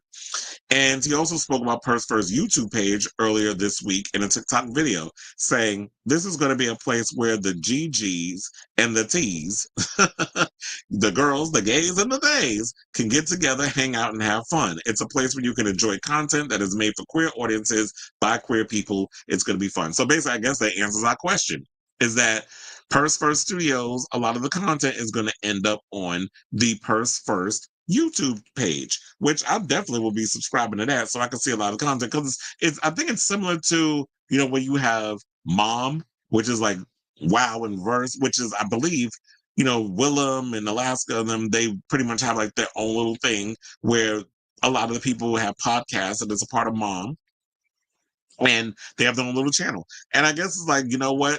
This is the future. It's like, if you're going to be producing, putting your money behind projects, you can create a YouTube channel where people can go and see all these different content on there. And I would definitely love to collaborate with, and I'm putting out in the universe. I've encountered Bob in the past. I've even interviewed him for my old website, and I'm so pissed. As to this day that I lost that interview because I lost that channel for many other reasons, whatever. But that interview was on there. And this is around the time that he won season 8 that I got to interview him. But I would love to be a part of this in some sort of way and even collab with Bob on an idea, whatever the case is, because one of the things I definitely got me excited reading about what he's got coming up is, or does Bob go by they them pronouns? I don't know. Sometimes, I don't be wanting to be offensive with the pronouns and the gender identity, all of that stuff. But when you sit to me and saying that whatever the week, everybody's gonna have their little weekly podcast situation, but a morning show and a pop culture roundup and that stuff, I do love my pop culture and I love my drag and my drag girls and the pop culture girls when you coincide with that. So I would love to see a queer-based morning show. I've been saying that for the longest. Why? Even this, remember they did ideas like this on Drag Race. I was like, I would love to see them do a panel show that would be like The View. I'm just using that as an example because the overall aesthetic of The View. But with drag queens, and they tackle things that's going on, queer stuff that's going on in the community. You have a celebrity, you have gay guests or LGBT celebrities come on and you interview them. Look, this is my idea and I'm giving it out. I'm putting it out there. And just drag queens up there doing, the pop culture, the hot topics, all that stuff, but also talk about things that pertain to our community, what's going on in there, because other people aren't going to be doing it. So why don't we be the change we want to see? So I'm definitely looking forward to seeing what Bob is coming out, because we don't really see, especially a lot of queer people of color who are creating a lot of these amazing opportunities. So I'm glad that Bob is the one that has taken the initiative, who has crossed over, who has encountered many of big A-listers and is able to get into a position where they can produce and create content to move the needle forward, because that's always been a dream of mine. It's like, yeah, I like being on camera and I like being the life of the party and I love to entertain, but I also want to be that person down the road that wants to be able to launch my own production company and create content and give other people an opportunity to have their moment in the spotlight, because I don't want to be doing the camera thing forever. I would love to just be like, you know what, I get to give my point of view, but also I get to pass the torch and give the opportunity to other people to be talent and to have their dreams come true as well. So usually when I put things out in the universe, it happens. Especially as like if I mean it and I'm not BSing y'all. So congratulations, Bob. I'm definitely looking forward to seeing what you're going to be bringing with this project. So I definitely want to hear from y'all. What do you guys think of this story? This is something that you guys are looking forward to, especially with giving us an idea of some of the projects that they have in the works. I'm looking forward to whatever it is that Bob has coming. And I'll definitely be checking out Purse First, the YouTube channel, and all the projects that's going to be coming up over there. So let me know what you guys think of this story in the comments down below. Says Sarah McLachlan is issuing her first studio album in a decade. Well, that's cute. Look at Sarah McLachlan coming back. My favorite Sarah was Surfacing, Nelly and Ashanti. That's nice. They can keep it. We don't care about Nelly. Trump supporting ass, and I love you, Ashanti, but it's a job. Like I don't know anybody who cares about a Nelly and Ashanti reality show, but yeah. But yes, it's true. That's why I didn't talk about it, because I didn't care. But yeah, they got a show at my mom's house and just saw that. Ooh. Yeah. So, okay. So we got some more Drag Race news with somebody who used to be on Drag Race that's making moves outside of the show. So let's get into this Shea Couleé story. So I'm sure, if you watched Ironheart, the first 3 episodes, which dropped, I believe, like 2 days ago, Shea Couleé is officially a part of the MCU. Now, I remember hearing when they were filming this about 2.5 years ago, because that's when they did Ironheart, before they decided to dump it over there on Disney Plus, that Shea Couleé was going to be a part of the cast. And now that the show was out, which I'm going to be honest, I have not been able to, I didn't get around to watching the first 3 episodes yet, but I heard the show was okay. It's not like the greatest thing. And it's like, there's some standouts and everything. There's some cool little twists or whatever. It's not like the greatest show that's come out of Disney Plus, but it's watchable. And I'm going to get around to it. But this says viewers of Ironheart, the latest television series from Marvel Studios, is praising RuPaul's Drag Race All-Stars 5 winner Shea Couleé as a standout. Now, Ironheart was dropped its first 3 episodes on June 24th, which is what I said 2 days ago, in a triple whammy premiere. And I should also let y'all know when you watch next week, they're dropping the final 3, which I don't like that. I kind of wish they would release them weekly, but I guess Disney Plus doesn't have faith in the show, so they just dumped it. That's what it feels like. It just feels like it's a show dump. They need they need filler on their streaming service because they, quiet as it's kept, I have Disney Plus, but there's nothing on that channel. Like, I barely go on it, but I'm paying for it every month, which is weird. But, I just guess for me, I just have FOMO. Like, I feel like, if I give it up, then I'm going to miss out on something. So I just keep it. And if I ever want to jump on there and watch an old MCU movie for the first 3 phases or a Star Wars film, then I'll just jump over to Disney Plus and check it out. Yeah, so they said the show follows Genius inventor Dominique Thorne as young ingenue Riri Williams, who some believe she's also sexually fluid, after the character's debut in 2022's Black Panther Wakanda Forever. And while the 6-part series will see Riri make her own Iron Man-inspired suit and armor, all while dealing with the mysterious Hood, played by Anthony Ramos, who I'm hearing he's pretty good on the show too, with whom she seemed to strike somewhat of an uneasy alliance in the first full-length trailer. There are some extra special guest stars in the series too. Ladies, gays, and theys, please welcome to the stage RuPaul's Drag Race Titan, winner of All Stars 5, Chicago drag legend, Shea Couleé, who came to slay. So now Couleé, as confirmed by the first 3 episodes, is playing a hacker called Slug, though we're pretty sure there's more to the character than meets the eye. Either way, viewers for Ironheart are praising the triple drag race alumni as a standout, because I do believe that there was a drag queen superhero character. I can't remember the name or whatever because I'm not really that well versed in the whole Ironheart universe. But I did hear that Shea Couleé's character is based on a drag queen superhero character that is a part of the MCU. And I haven't seen the episode, so I don't know if that Shea's characters, who their true identity is, has been revealed yet. But unfortunately, it's sad that they're not going to really be able to explore this beyond the 6 episodes because, to be honest, I don't think the show is coming back for season 2. The way that Disney Plus is handling it by just dumping all the full series in 2 weeks, to me feels like you don't have confidence in the show that you've created. They said, Shea Couleé, they will always make Chicago so proud, one watcher commented. Another person said, wasn't expecting to like this gang of disruptors so much. They are fun to watch. Shea Couleé as Slug is a standout and a vibe. And a third post said, I still can't believe the drag icon Shea Couleé is on my screen in the Marvel Cinematic Universe show. A treat. Now, despite glowing takeaway for Shea, Miss Couleé, if nasty, general reviews for Ironheart have been generally middle of the road. The Guardian wrote that the small screen can barely contain the energy of Thorne's Riri Williams, but the show becomes slightly tiresome in its messaging. Empire adds that the central narrative underwhelms viewers and some serious upgrades are required. And because this is Marvel, the series is being review bombed by unhappy fans, with Ironheart standing currently with 2.4K 1-star reviews, 47% of the overall ratings on IMDb. The series was also rated as low as 32% on Rotten Tomatoes before it was even available to watch.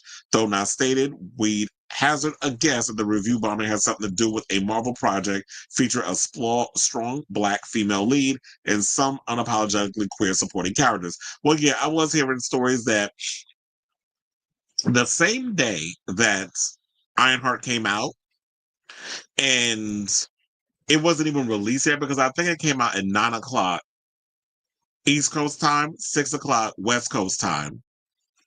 There were so many bad reviews of the show on the website, I think on Rotten Tomatoes, that Rotten Tomatoes went in and deleted a lot of those review bombs because they were like, how did you even see the show?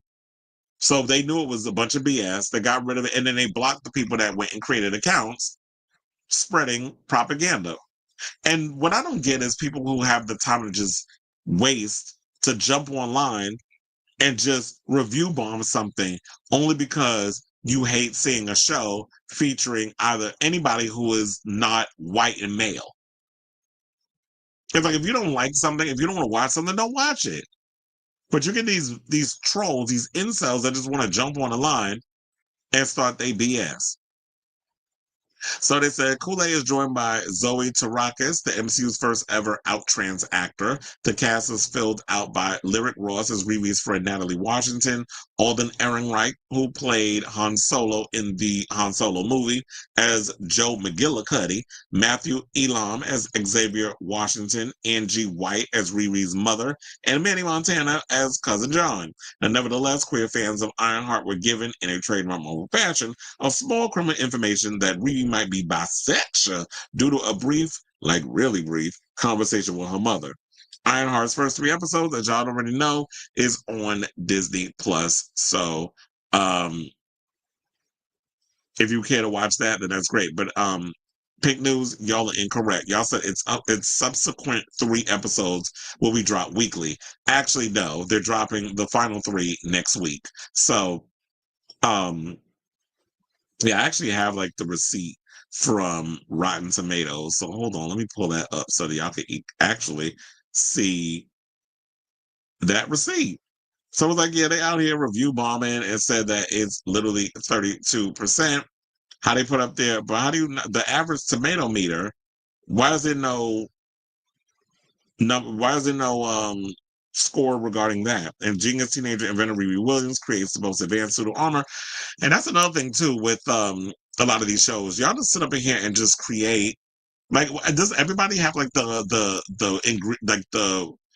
Iron Man suit ingredient? Like, everybody's got the stuff that what the Iron Man creates the suits with. Like, every show and movie, it seems like they have that's a ongoing conversation. But I wasn't all that enthused to see the show. I was gonna get around to it eventually. But yeah, so I'm definitely gonna check the show out, but I don't have high hopes for it because I've heard mixed reviews that everybody's saying it's all right, and then it really picks up in the finale. But why is it that y'all drag things along? And this seems to be the MO with Marvel a lot with their shows. Y'all drag stuff along, and then when we get to the finale, then y'all want to add all the stuff. Y'all want to go balls to the wall. You did it with You've done it with a lot of your shows. You did it with Echo. Like, Echo bored me until y'all got to the finale. You did it with oh my god, who's a superhero with Oscar Isaac? You did it with him when he did that one too. So there's a lot of the shows where it's like the potential is there. And then it's like by the time you get to and the whole I gotta stop with these 6-episode thing because I don't think that you can flesh out characters, a whole, arc and a full-fledged story with 6 episodes. You need to do at least a good 10 or 13. Like, that should be the number. But y'all always want to do these little 6 episodes. Like, it's stupid. I don't know if y'all trying to cut corners or whatever or trying to save money, but it's just not working. And hopefully y'all can get it together now that Bob Chapek is no longer part of the thing. So I definitely say to y'all, what do you guys think of this story regarding Shea Couleé being a part of the franchise? Well, being a part of Ironheart. They're saying she's a standout. Have you seen the show? Do you agree with the assessments? I haven't gotten around to seeing it yet, but I'm definitely going to check it out, and then I'll let you guys know if this thing is a bunch of hooey or if they're absolutely correct, saying that she does definitely slay. Shea Couleé came to slay her acting role down boots. So let me know what you guys think of this story in the comments down below. Okay, now let's get into some good Harry Potter news. So you already know that Miss Mama's J.K. Rowling, ever since, I don't know, I guess she's bored. So she's been on this overall crusade of always going after the trans people, community. And so now one book club particularly has had it officially, a San Francisco bookstore, I should say, because they've decided to take a stand and said enough is enough, and they have removed her books from their bookstore. So now a spokesperson for Booksmith, an independent shop on Haight Street, said the decision to remove the popular series and all other works by Rowling was taken after news broke that she had set up an organization to help support gender-critical legal cases. The J.K. Rowling Women's Fund will reportedly support individuals, organizations, or groups fighting to retain women's sex-based rights, including in workplaces and protected female spaces. The Booksmith spokesperson said, "We don't know exactly what her Women's Fund will entail, but we know we aren't going to be a part of it." Now, urging fans of the series to buy used copies instead of new ones, Booksmith also produced a list of suggestions for Potter lovers as alternatives, including the popular His Dark Materials. Oh my God, I love His Dark Materials. Series by Philip Pullman and Rick Riordan's young adult fantasy novels. You know what? Absolutely love that. The fact that, there are people out here that will just be like, instead of y'all reading this old tired ass, strong jawed bitches books, I'm gonna give y'all an alternative. As so there are other people out here who write fantasy books. Maybe they may be 10 times better than the crap that J.K. Rowling been writing, where she immediately always trying to come up with some stupid name to try to make her stand out. Muggle puffs or whatever that stupid shit that she be saying in them tired ass Harry Potter books. So if I can offer you an alternative, then that'd be the greater thing. So when I went over and looked at the Instagram post that they have, Booksmith San Francisco, they said the following. They said, "Changes in our kids section, alt text below. We love you. We appreciate the respectful conversations in the replies, but please take full discussions into your own DMs. We're a small staff and are making sure discussion stays open and respectful, but in-depth conversations will be hidden because it will turn into a full-time job. Thank you for understanding." And Wayne said, in May of 2025, author J.K. Rowling publicly committed to using her private wealth from the Harry Potter series to develop the J.K. Rowling Women's Fund, an organization dedicated to removing transgender rights in the workplace, in public life, and in protected female spaces. So she's literally out here using her money to discriminate against a marginalized group of people. With the announcement, we've decided to stop carrying her books. We don't know exactly what her new women's fund will entail, but we know that we aren't going to be a part of it. As a group of queer book lovers, we also had our adolescence shaped by wizards and elves. Look at us. It's obvious if you or someone you love wants to dive into the world of Harry Potter, we suggest doing so by buying used copies of these books. And why they recommend that is because if you buy used copies of the books, you're not putting money in JK's pocket. She's not making a profit from it. But if you use book, these are somebody else's books. But then people jumped in the comments, banning books now? Seriously? Well, yeah, that's how you take a stand. So you're saying we're not putting up with your stuff. Just like a lot of y'all who don't like anything diverse and sitting out here, banning books. If you're going to be discriminative and a bigot, they have every right to be like, we're not going to supply your product in our stores because we're not going to put up with your bigotry against a marginalized group of people. Now, if you want to go out there and support J.K. Rowling and what she's doing, that's great. But when you own your own bookstore, then you can decide what you want to keep and not keep in that bookstore. Another person said, buy, use, borrow from someone who already owns these books, or better yet, visit your local library.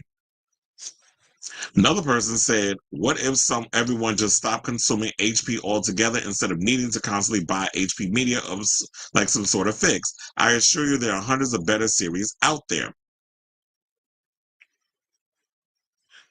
And one person said, may I suggest Percy Jackson instead of Harry Potter? Yeah, Percy Jackson is definitely another book that I would recommend. First of all, Percy Jackson, I think they're getting a sequel to one of their books and all this other stuff. So yeah, now they said that Booksmith move comes as Rowling faced renewed criticism from Steve, and this is the recent one. Stephen Fry went against her, and if she had something to say about him, Boy George came at her. She had something to clap back with Boy George, and then Pedro Pascal also came at her. Now, they said Fry, who narrated the audiobooks for all 7 Potter titles, I think Stephen Fry, was he in the movies too? Described Rowling, who also writes the Cormoran Strike novels under the pseudonym. And here's the part that kills me. She don't like trans people, right? But this bitch got the unlitigated gall to go by a pseudonym named Robert Galbraith. So how you using a man's name when you a woman, but you got a problem with trans people? Make that make sense. You out here pretending to be a man but you hate the trans? Is this bitch slow? Why do I feel like she low-key want to be transgender, but hates the idea of wanting to undergo the situation? Because you got a strong jaw, niece.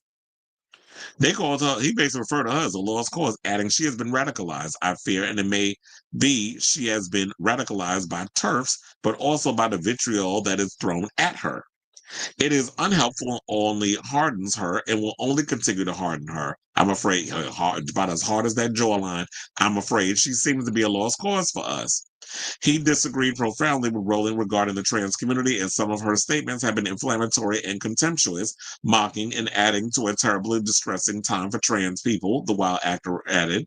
Now, Pedro Pascal, whose sister Lux is trans, described Rowling's campaigning as awful, disgusting-ish, and heinous loser behavior. So that is the latest on JK.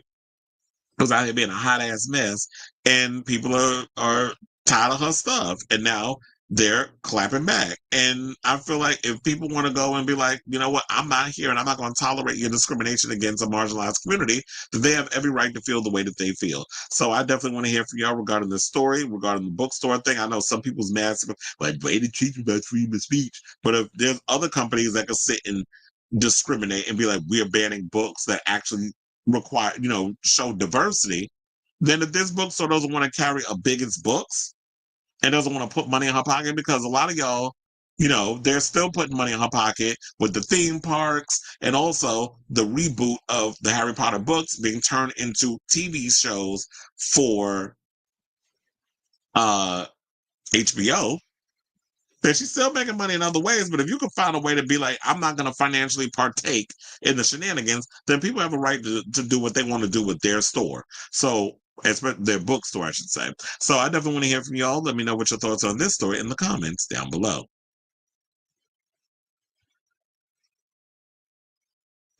Okay.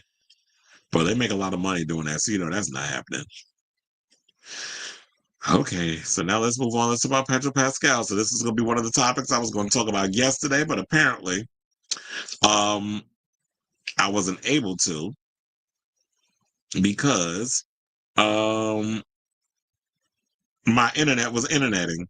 So yeah, so Pedro Pascal, I'm sure, well, he's on the cover of Vanity Fair, which I saw those pictures. Those pictures are actually cute.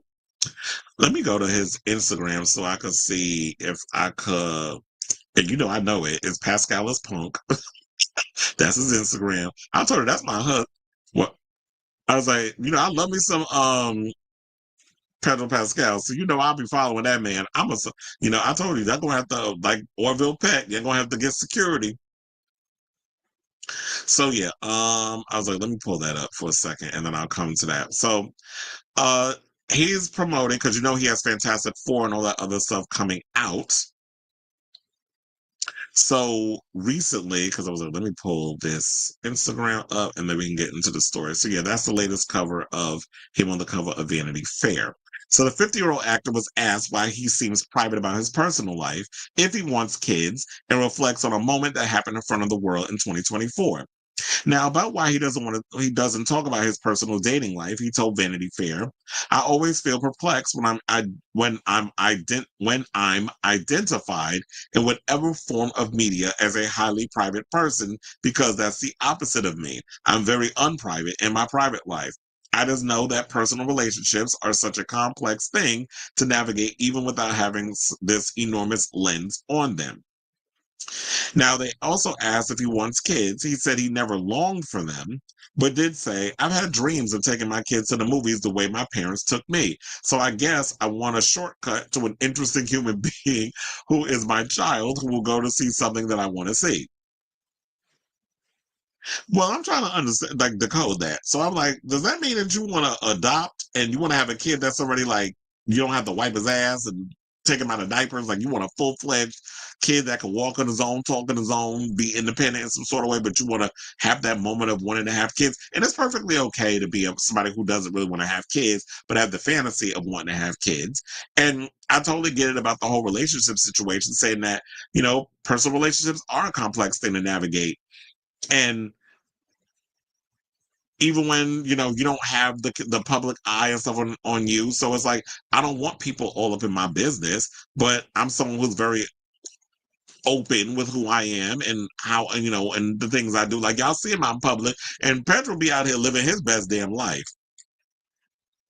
So they also said you may also remember at the 2024 Critics' Choice Awards, Pedro was in a sling and recovered from an injury. Now, during the show, host Chelsea Handler pointed out on stage that 2023 was the year everyone became horny for Pedro Pascal. However, Pedro did not feel that way, despite all his fans agreeing with Chelsea.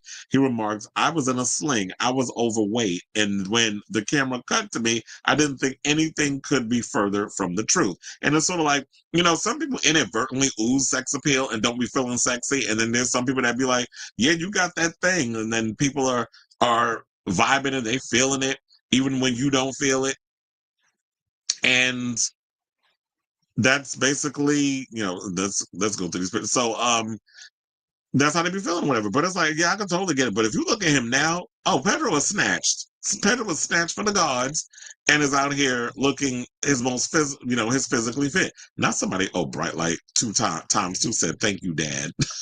So, you know, the gays is all in his comments. Russell Tovey, Pandora Box, and I'm sure a bunch of others. I see Felix, you went and liked the post.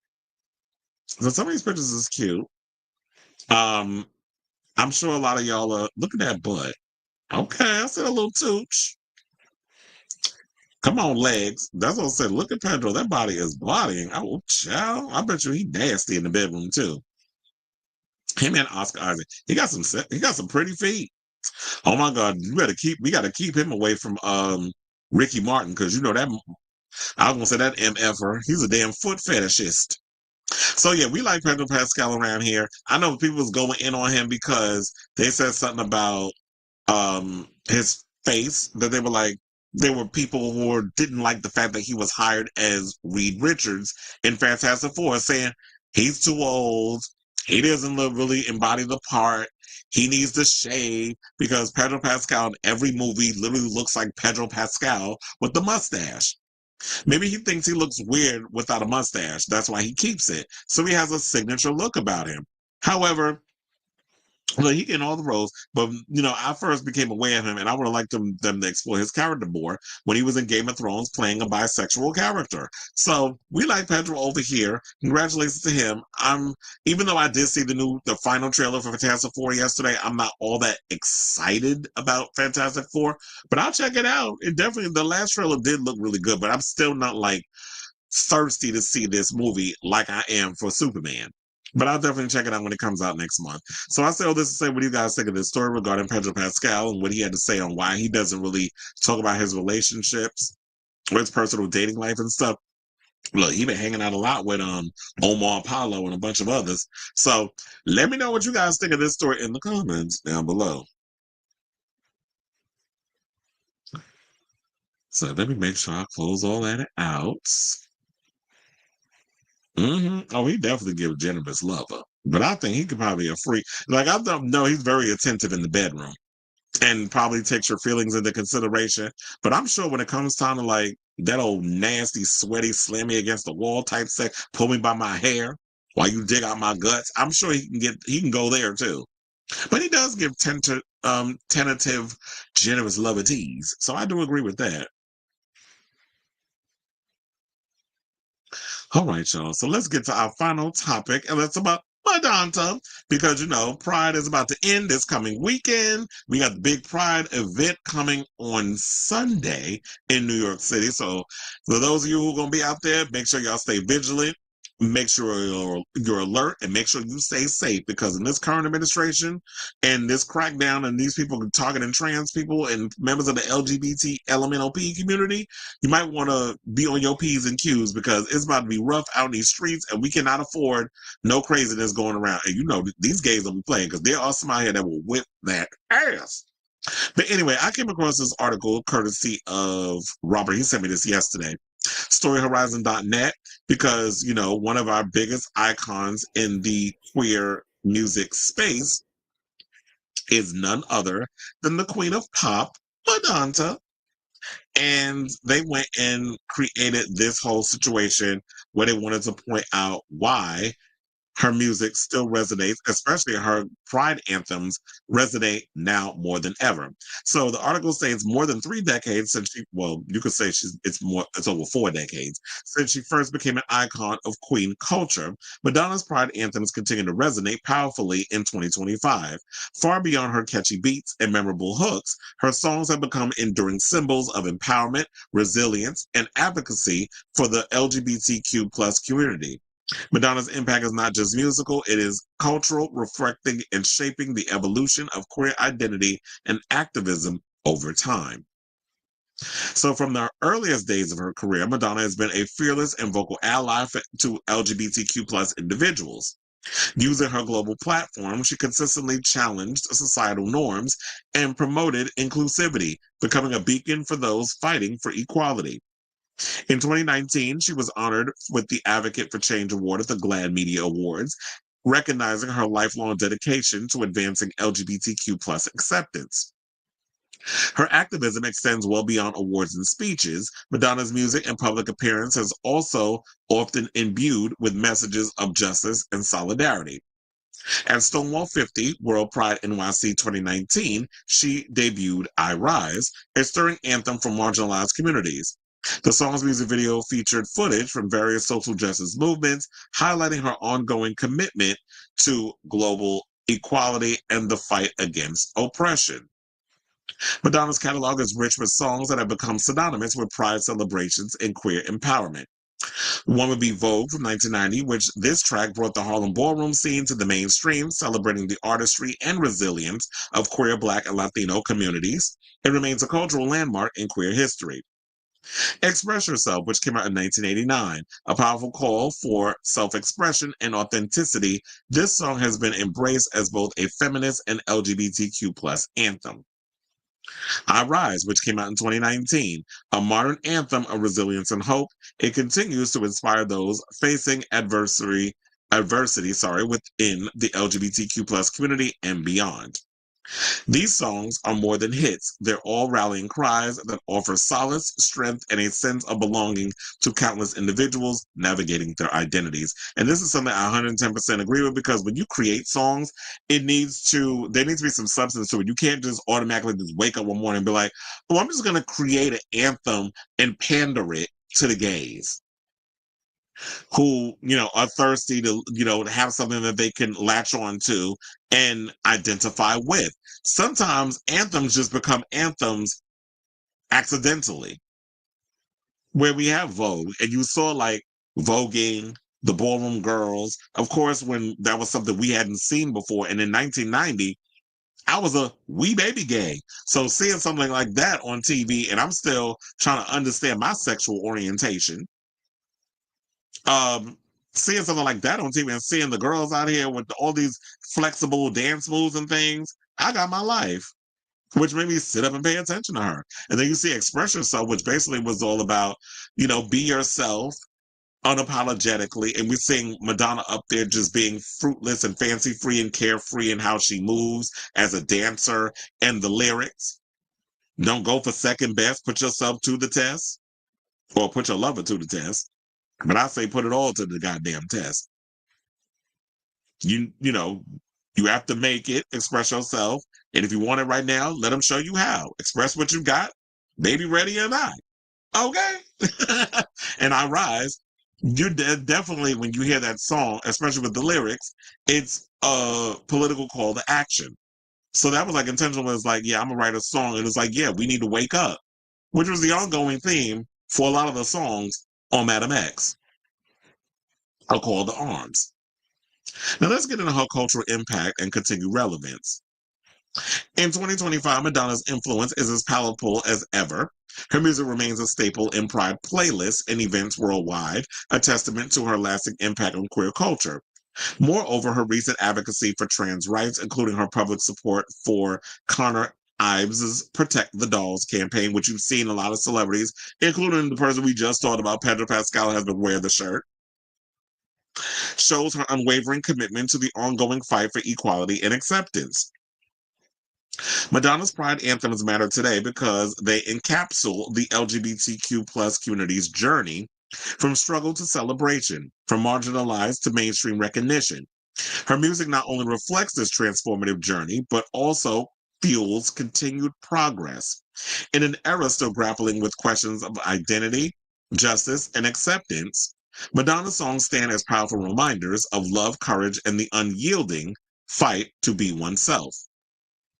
And I feel like that is what it was always about when it came to Madonna, that she gave a lot of us who were grown who didn't really have sort of that outlet. She gave us something to stand for. She gave us something to live for. She gave us a reason to just be comfortable in our skin as homosexuals. And not only homosexuals, but just members of the LGBT community. Because I'm sure there's lesbians and things of that nature that they live for Madonna. And I know the straights, they love Madonna. They like all her earlier stuff. But, those of us who stuck around, the girls, the gays, the theys, and all those in between, we live for that. But I also came across this thing, because shout out to Gay Times, because we were talking about gay anthems, right, in Madonna's career. So they had applied a list of songs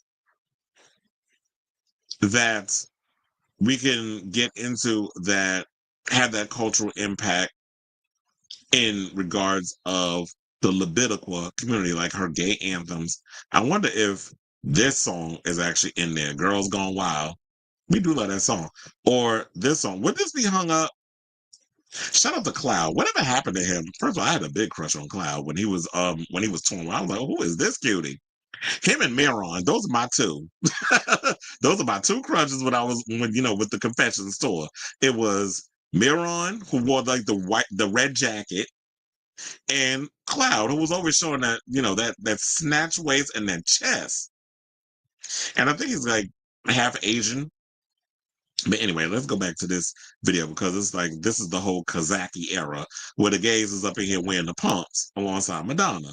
And I do live for this video, even though the song is very much, well, it's Betty Benassi, that whole type of vibe, like it's very dated sonically, but it still works. So Gay Times had a couple of songs that they picked of the Queen of Pops.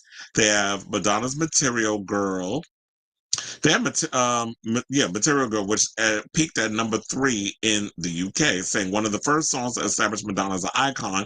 The video for Material Girl saw the true Queen of Pop pay tribute to Marilyn Monroe's iconic performance of Diamonds Are a Girl's Best Friend. It's a feminist anthem and still receives a regular spin wherever we browse sugardaddy.com. What's that? Then they also picked True Blue, which peaked at number 1 in the UK, saying before she became the cutting-edge, courting pop icon we know and love today, Madonna was pure camp. Nowhere is that more apparent than on True Blue, the title track and third single from her third studio album. There's bonus points available if you know the choreography. Then they have Open Your Heart, which peaked at number 4 in the UK. So it says, in the music video for Open Your Heart, Madonna pays homage to gay icons Liza Minnelli and Marlene Dietrich, and once again attempts to subvert the male gaze as a peep show club dancer. Almost 30 years later, she performed the song alongside Macklemore and a choir at the 2014 Grammy Awards in support of same-sex marriage. As Queen Latifah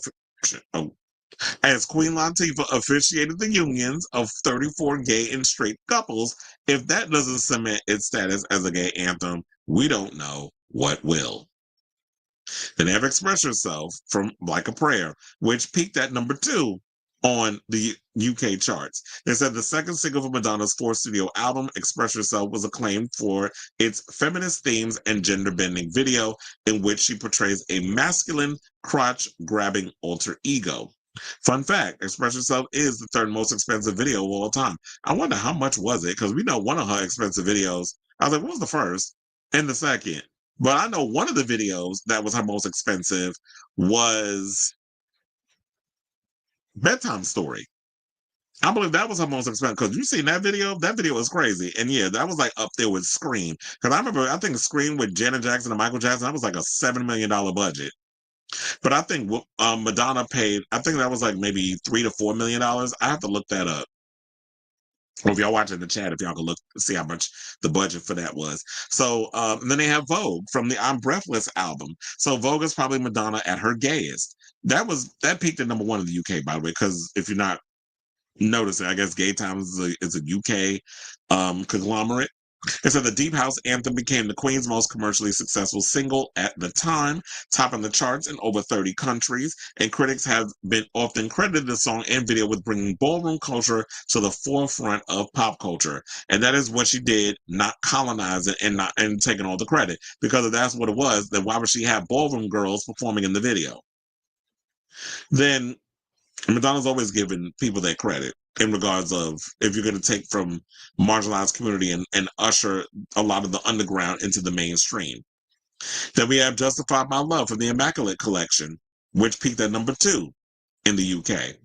Now, Justify My Love first appeared on the Immaculate Collection compilation and marked a transitioning period for Madonna as she left the camp upbeat sounds of Vogue and Hanky Panky behind and became a bona fide sex pioneer. The accompanying black and white music video was banned by MTV for its explicit portrayal of sex, sadomasochism, and bisexuality. In a typically unapologetic style, Madonna responded to the ban saying, "Why is it that people are willing to go and watch a movie about someone getting blown to bits for no reason at all, but nobody wants to see two girls kissing and two men snuggling?" Because it's Catholic guilt. You know, when it comes to the religion, that's what they do. They like to throw, oh, well, we can accept violence. We can accept people getting a shot in the head or blown to smithereens. But if you actually show genuine intimacy, especially amongst a group of people that you've been told by the church that is wrong and an abomination, or that sex is supposed to be for procreation and not for pleasure, which I beg to differ. Sex and should be, in the words of George Michael, sex is natural, sex is fun. So you should be able to fornicate with whoever, wherever you want, and whenever you want, and not be feeling like you should be ashamed to enjoy the pleasures of either someone of the opposite sex or the same sex. Okay, so then they also have Fever from Erotica, which peaked at #6 in the UK. Now, while the title track and accompanying SEX book may have dominated the headlines, Madonna's most controversial record, Erotica, also brought with it this slinky reimagining of Fever, a song originally released by Little Willie John and later popularized by Peggy Lee, which saw Madonna add a hip-hop twist and her own original lyrics to the mix. And that's how you remake a song. And this was said, not literally try to sing it like how somebody else did it. The kaleidoscopic video is Madonna at her weirdest, and the entire era remains a subject of fascination among pop culture fanatics. Ooh, hold on, because I just closed my thing. It was like, oh, then we have, there's a lot of, Madonna had a lot of songs, yeah. So then we're going to get to Human Nature, which I love that music video. I love the choreography. I love the whole S&M vibe and the cornrows. Like, Madonna definitely ate in that video. Now, Madonna released this leather-clad video as a complete FU to critics who criticized her provocative nature. Instead of dialing back the sex, she ramped it up with S&M imagery and hardcore choreography. It wasn't one of her biggest hits. It should have been, though, worldwide, but its impact can be seen in videos from contemporary megastars such as Christina Aguilera and Rihanna, because, of course, Rihanna had S&M. And then Christina Aguilera, like during that whole dirty era, oh, you definitely saw like a lot of the Madonna influence up in there. Even when you watch the Not Myself Tonight, that's definitely like a lot of inspiration from the Express Yourself music video. Now, they also added Forbidden Love, which I don't think it ever was a charted song, but they included it in here. And it's not the one that I love from, it's not the Forbidden Love that I actually like both versions. But it's not the one that she performed in the Confessions tour that was on the Confessions on the Dance Floor album. It's the Forbidden Love from the Bedtime Stories album, which came out, what was it? In 94. Which is like, what, 30 years ago? Child, where did time go? It says, I don't care if I'm not right to have your arms, if it's not right to have your arms around me. I want to feel what it's like, take you all inside me. The Queen of Pop confesses on the sultry deep cut. It might be the lesser known Forbidden Love, forever living in the shadows of the thumping disco banger of the same name that appeared a decade later on Confessions on a Dance Floor, but this 1994 gem is relatable to the community of obvious lyrical reasons. Well, it's like I said, I love Forbidden Love from Bedtime Stories, but no shade. I do love the Forbidden Love from Confessions way more. And I think it's just like, you know what made me really love that song even more? I mean, I loved the song when I first heard it because I like kind of like how she plays on her vocals and just the overall whimsy and the sensualness of the production and the vocals. But I feel like the performance on the Confessions tour really sold me on the song. So they could incorporate another song that wasn't a really big hit of Madonna's that should have been. And it's the opening track from the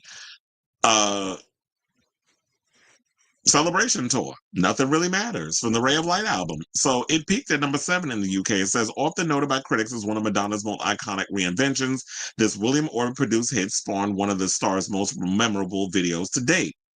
It's one of her gayest, purely for the fact that nearly every single queen on the 8th season of RuPaul's Drag Race replicated the red kimono for the much anticipated failed Madonna runway. Yeah, that definitely was a chop. Because like, did y'all all just was y'all all like on a budget? Like y'all all just went online and just ordered um y'all all went and just decided to order a kimono? Like y'all didn't like Madonna's had so many different looks on RuPaul's Drag Race, and the best y'all can come up was a goddamn kimono. That's why I think I loved. Wait, what season was that? That they did. Oh, they said the 8th season. Wasn't that the Bob the Drag Queen season? Bob the Drag Queen, at least he was the one that came out wearing Madonna's Cub Scouts look. Everybody else was wearing a damn kimono. Now, they also put Hung Up, which, of course, that song still is iconic to this day, which peaked, of course, at number 1 in the UK. Saying ABBA are notoriously selective when it comes to letting other artists sample their music, but when the Queen of Pop came calling, they agreed to let her have one of their most recognizable riffs for her own chart-topping hit. Incorporating that addictive Gimme Gimme Gimme sequence into Hung Up made it an instant disco pop classic. Throw in Madge working a pink leotard number that had previously been recorded in human history, and it became one of the gayest extravaganzas of her career. Now, still sticking with Confessions on the Dance Floor, they included another one of her big hits, Sorry, which peaked at number 1 in the UK. Now, it said credited with teaching gays how to apologize in no less than 5 European languages with its suitably dramatic opening. Je suis désolé. Lo siento. Y dentro de los pianchente. Pardoname. So it was like, how many times have I heard that damn song? So yes, honey, I don't want to hear, I don't want to know. Please don't say you sorry, bitch.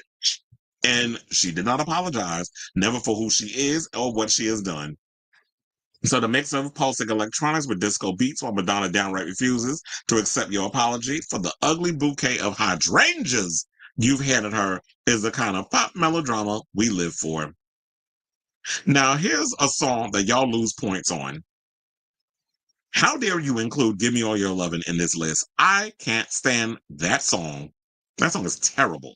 I understand that she created it for the Super Bowl and that whole thing, but it's like, it's not an anthem, not for the gays. I mean, don't get me wrong. I actually like the version of the song that she did on the MDNA tour, but I don't like this song. It's like one of my least favorites from her. I mean, I guess LUV Madonna and the whole campiness of the chorus works, but the song as a whole is a chop. So they said LUV Madonna, if you want to camp up your lead single for an album campaign, a good old cheerleading champ certainly gives it plenty of kitsch value. Give Me All Your Lovin' might have had mixed reviews, falling more on the negative for me. But considering it saw Madge team up with Nicki Minaj and MIA to form some sort of badass girl group, along with that controversial middle finger flip at the Super Bowl, it has certainly left its mark on the icon's pop discography.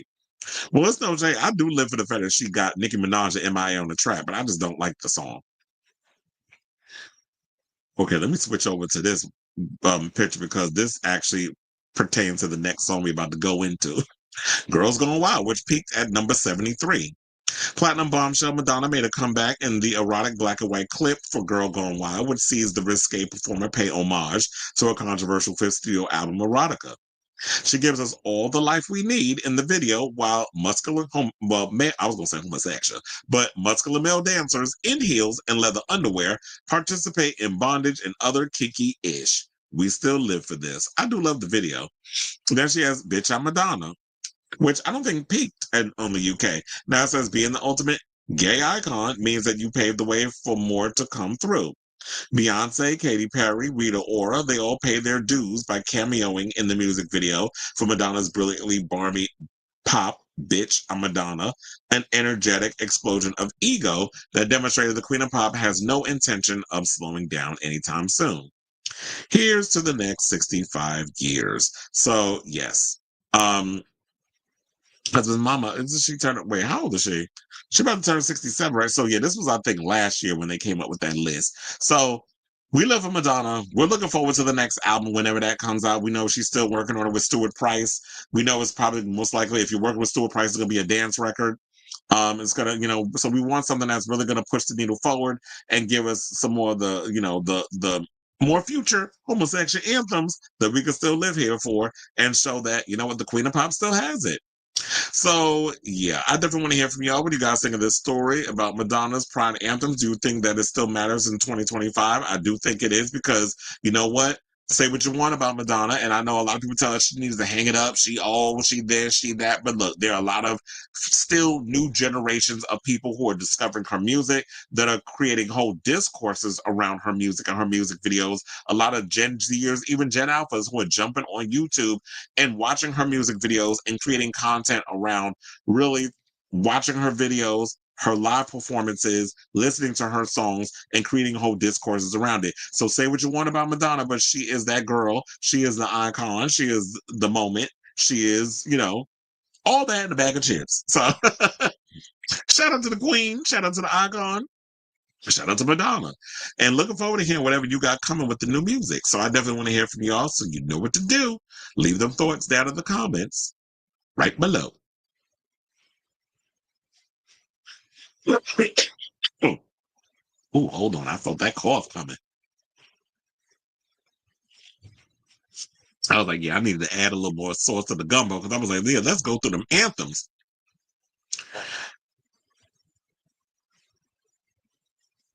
All right, so oh,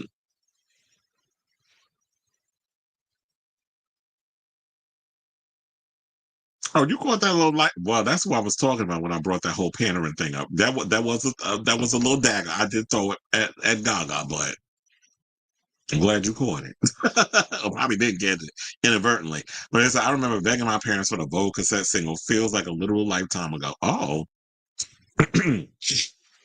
I told y'all the very first Madonna album that I was old enough to be able to buy with my own allowance money was the Bedtime Stories CD.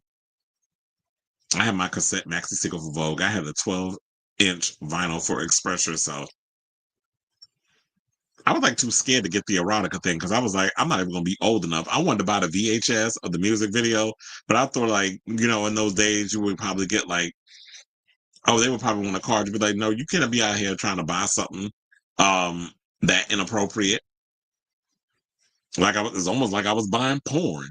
We said the Bedtime Stories video is my favorite from her. I wish she got more into her weirdo bag. But I think she was trying to get into that whole situation, but I think maybe the label was pushing against it. I was listening to Erotica the other day, and I think it might be my new fave album from her. I think I overplayed Ray of Light so much I got to...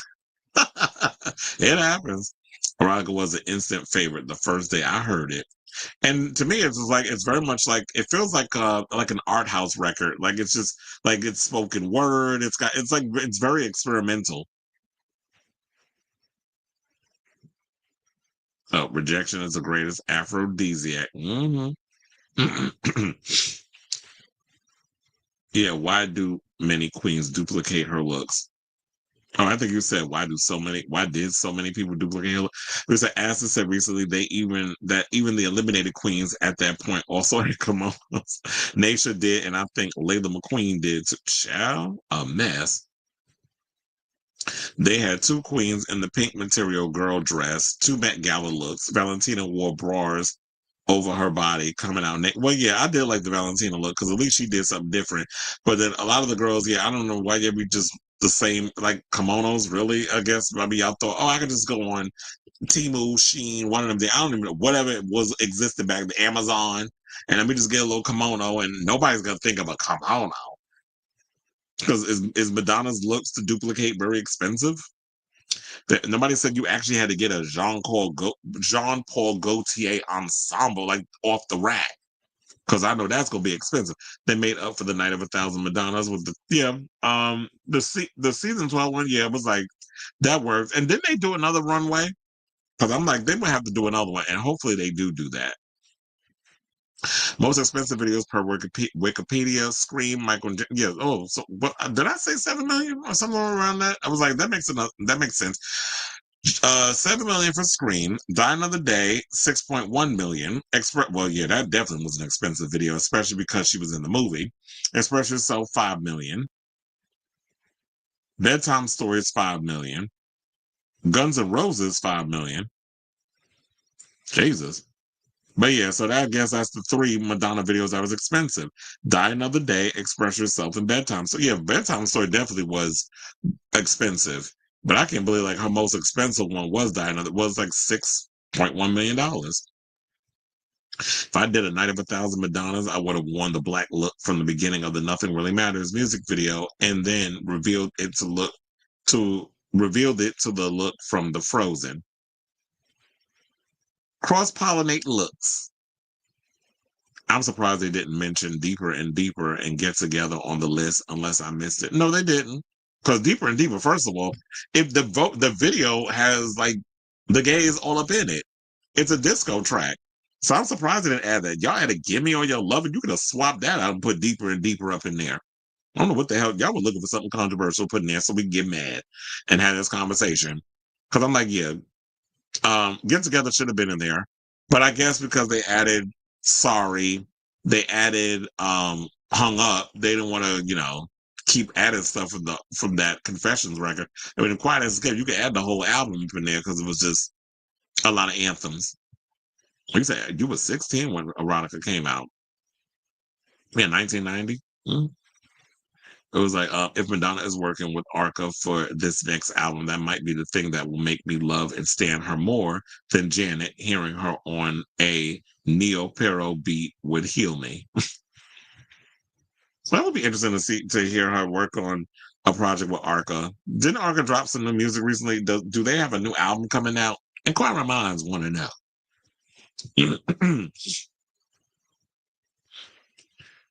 But anyway, speaking of inquiring minds, I'm about ready to put my mind to rest because we at the end of the show.